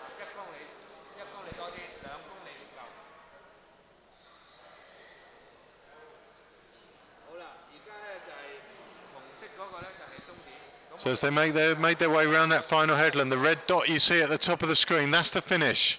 That's about 2K now from where they are, maybe less even. So Nixon looking at about 6-7 minutes to the finish. it looks like a done deal for her. A little look over her shoulder. She won't see anyone that side.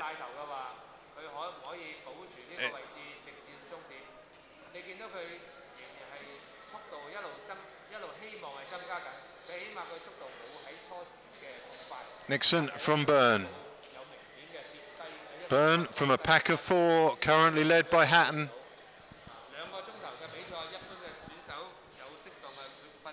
All headed for that red dot at the Stanley Sea School.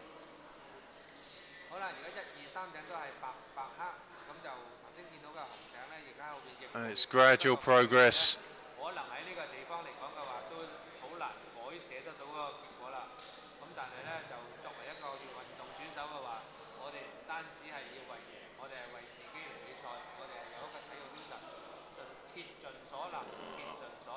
So there's the gap back from Nixon to Byrne.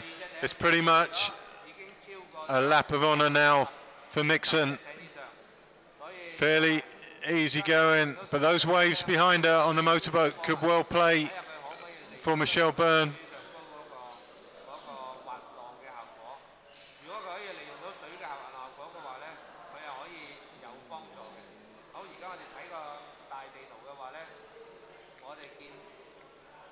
To Michelle Byrne, that's the wash of the motorboat just affecting her slightly there.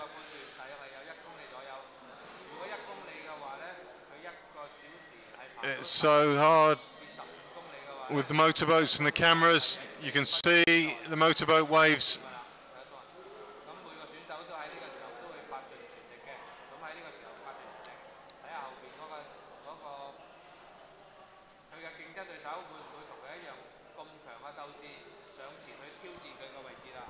So the live track showing those 4 boats pretty much together. Still listing Hatton as number 3.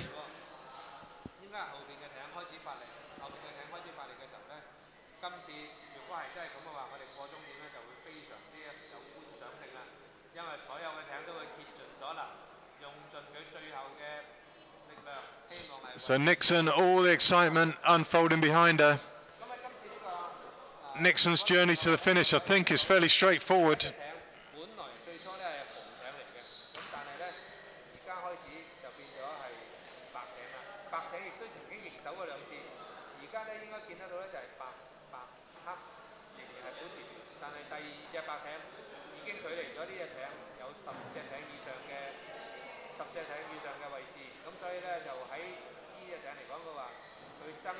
We got a little glimpse on our screen of the chase pack then, but we've lost it again. And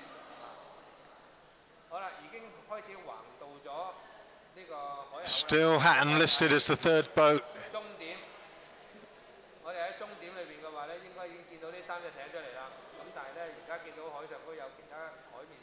Camera boat coming in ahead of the paddlers, but it's still Nixon.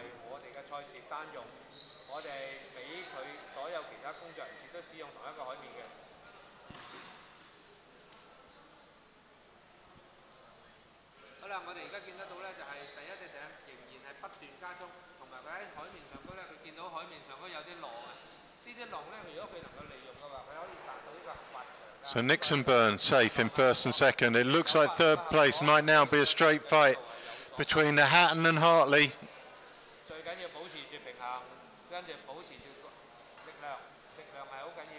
They're really closing in now, not far to go.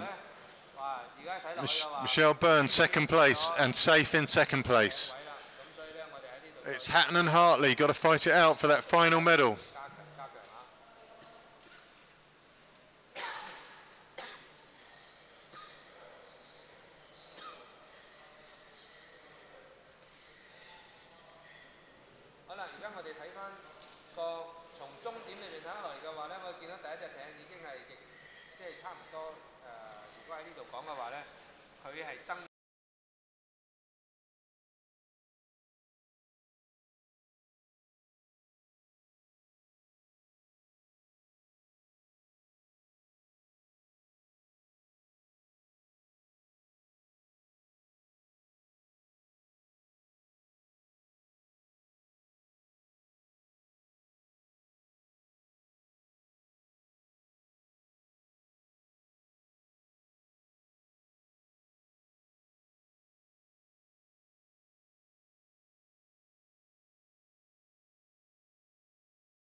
A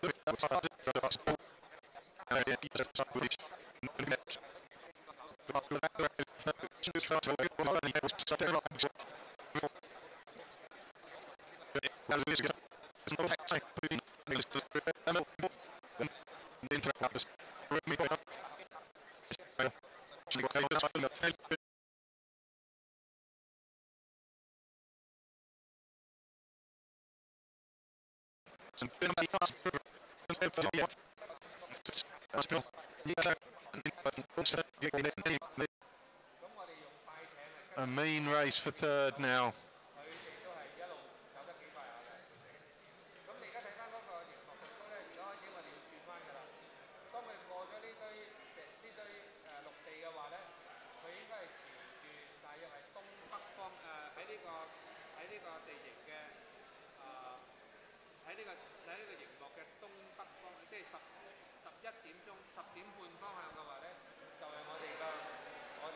So Nixon out on her own. Looking fairly comfortable. Byrne running out of time now to close her down. But the big story is that bronze now is going to be fought over by 4 people. It is going to come down to a sprint finish.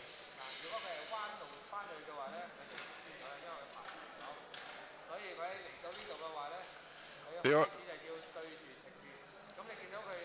orange boats there at the bottom of your tracking screen there. Stencils still leads purchase.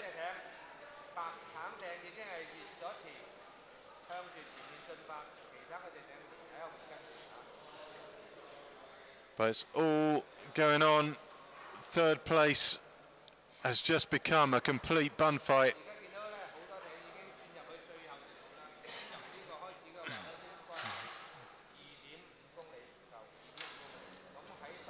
Nixon, stroke by stroke, closing in on the finish line. That's all she's thinking of right now. What's happening behind her is irrelevant at this stage. Byrne is closest to her, but the gap, I think, too big to close.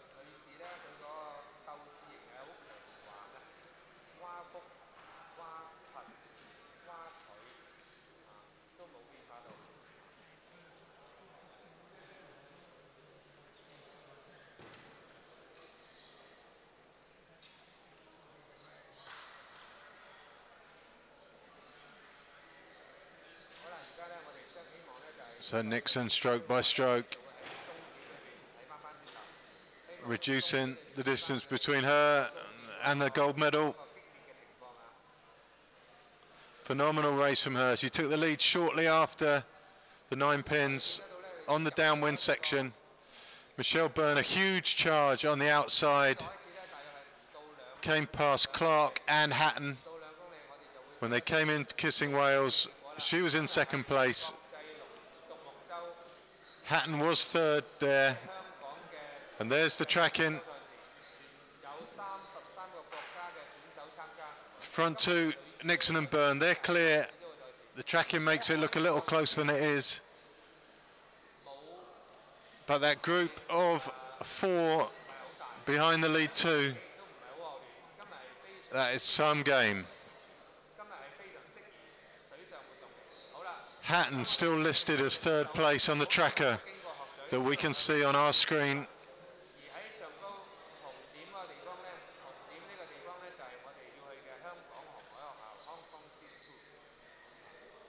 So the tracker there showing that Hatton is still ahead of Hartley, Clark and Russell.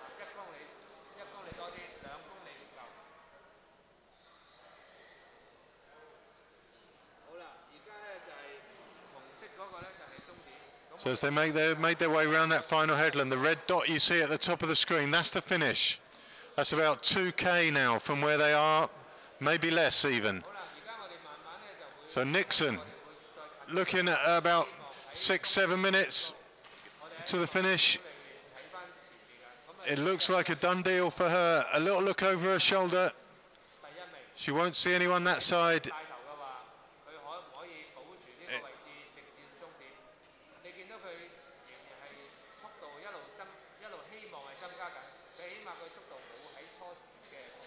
Nixon from Byrne. Byrne from a pack of 4, currently led by Hatton. 2個鐘頭嘅比賽，一般嘅選手有適當嘅訓練嘅話咧， All headed for that red dot at the Stanley Sea School. 好啦，而家1、2、3頂都係白黑，咁就頭先見到嘅紅頂咧，而家後邊亦 It's gradual progress. 可能喺呢個地方嚟講嘅話，都好難改寫得到嗰個結果啦。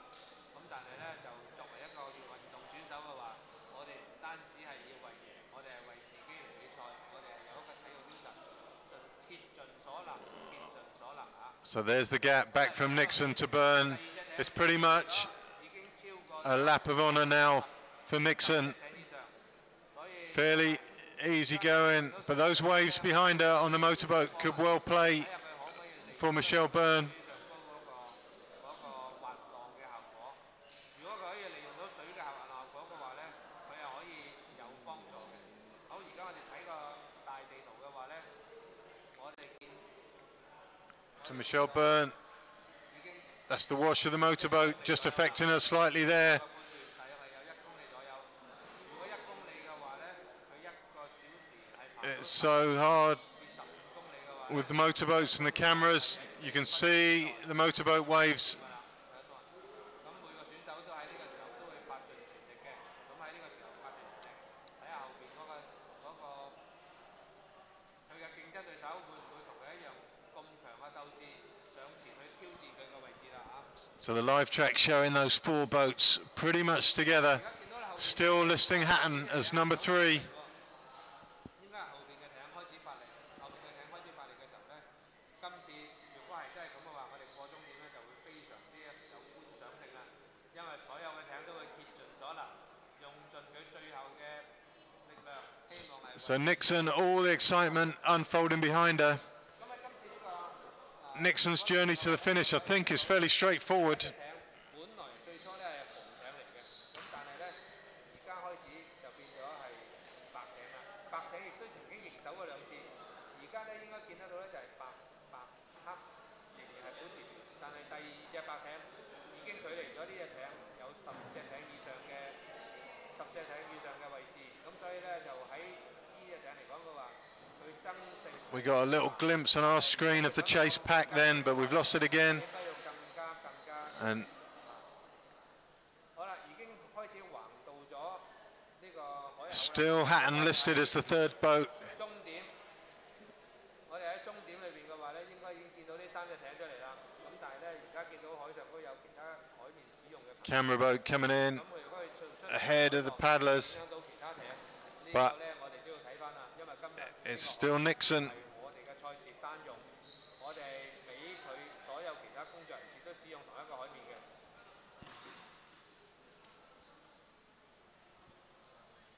好啦，我哋而家見得到咧，就係第一隻艇仍然係不斷加速，同埋佢喺海面上高咧，佢見到海面上高有啲浪啊。呢啲浪咧，如果佢能夠利用嘅話，佢可以達到呢個滑翔。 So Nixon Byrne safe in 1st and 2nd. It looks like 3rd place might now be a straight fight between the Hatton and Hartley.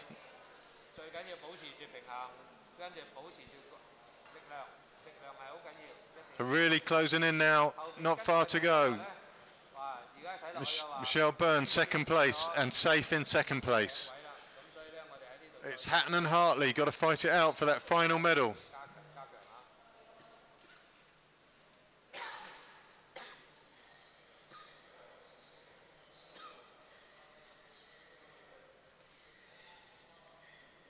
好啦，而家我哋睇翻個從終點裏面睇落嚟嘅話咧，我見到第一隻艇已經係即係差唔多如果喺呢度講嘅話咧，佢係爭勝係唔難嘅。咁但係咧，會唔會有其他嘅結果？呢個必須要到咗終點，我哋先睇得到啦。 So for Nixon now, life just gets easier and easier 向住終點進發。 as that finish buoy approaches. 加咗速，希望係上前。 Starting to enjoy herself just a little bit now. 裏邊嘅話，如果你喺全場 She knows she's safe at the front. 嘅話咧，基本上 There she is just above 所以呢個咧 the 2nd shot. 手裏邊所希望 Motorboats looking back up the course. We've still got the side view of Hayley Nixon. 係想佢係保持住佢嘅距離，佢嘅速度，佢係希望一路 keep 住呢佢而家都好少望喺後邊啦。咁睇得到佢原來係佢自己都希望係可以盡集中精神，可以向前再走，希望可以做到佢最好嘅成績。So it's Nixon.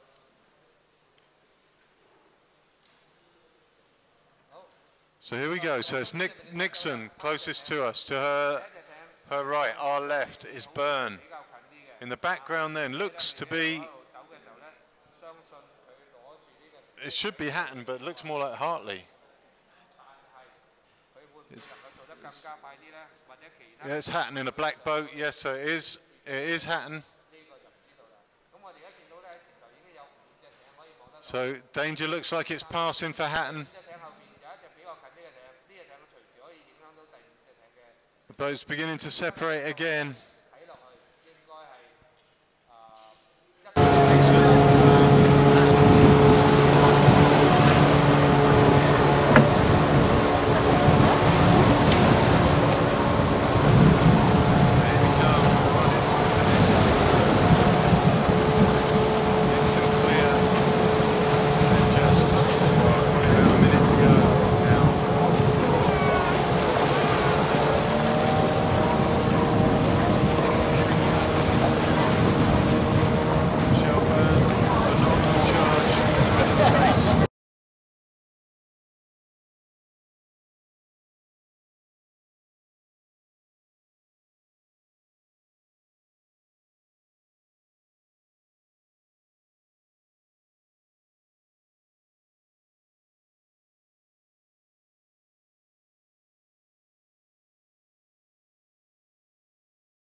She took the lead on the downwind section, never looked back. Phenomenal effort from her. Behind her, Michelle Byrne. She's across the line now. And Canoe Hatton, who had to put up with all sorts of challenges in that last 5K, has come good, has broken Hartley, and she's going to be the next to cross the line. Here she comes now. And there's your 1, 2, 3. Nixon, Byrne and Hatton.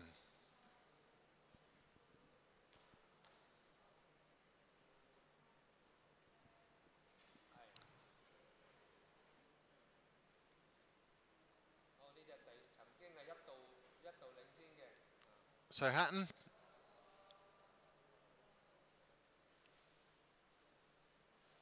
Rachel Clark in shot there. So Hartley already across the line. Rachel Clark looks to be next.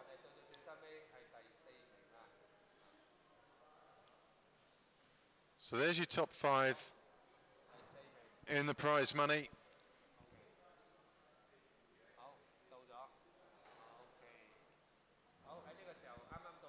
So Clark across the line,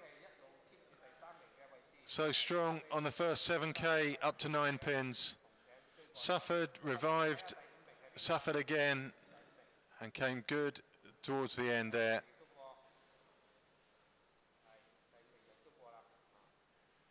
Across the line is going to be Russell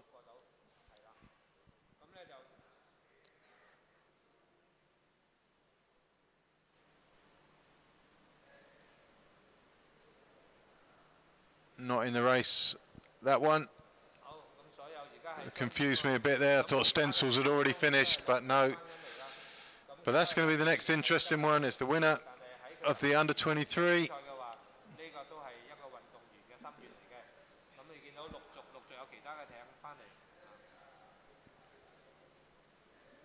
Amaya from Spain crossing the line there. Great result for her.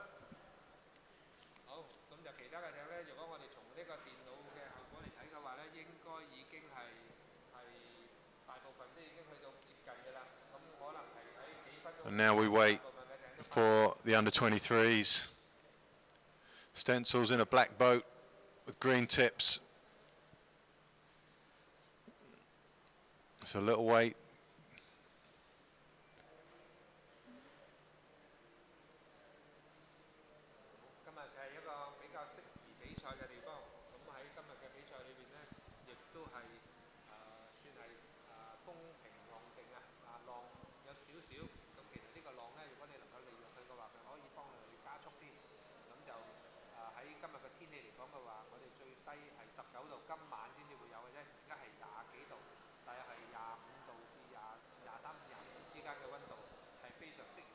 So there's all the big players on the beach.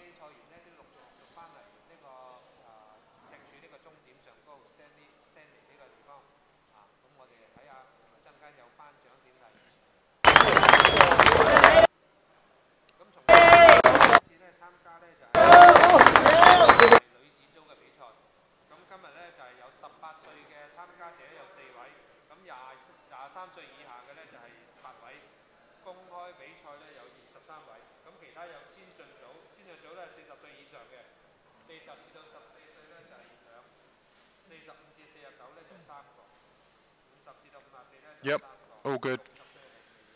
So as we saw the big players on the beach, and we're just going to come back to a recap of how they finished.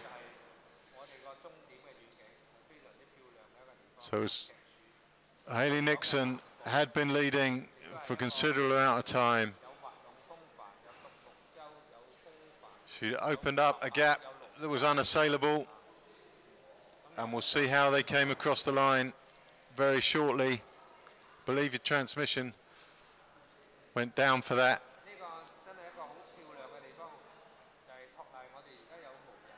As the drone circles round, showing the Sea School.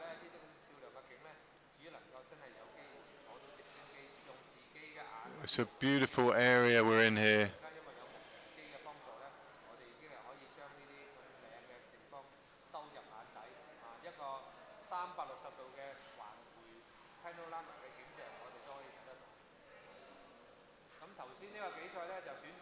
Drone taking in a full panoramic view of the bay, Titan Bay.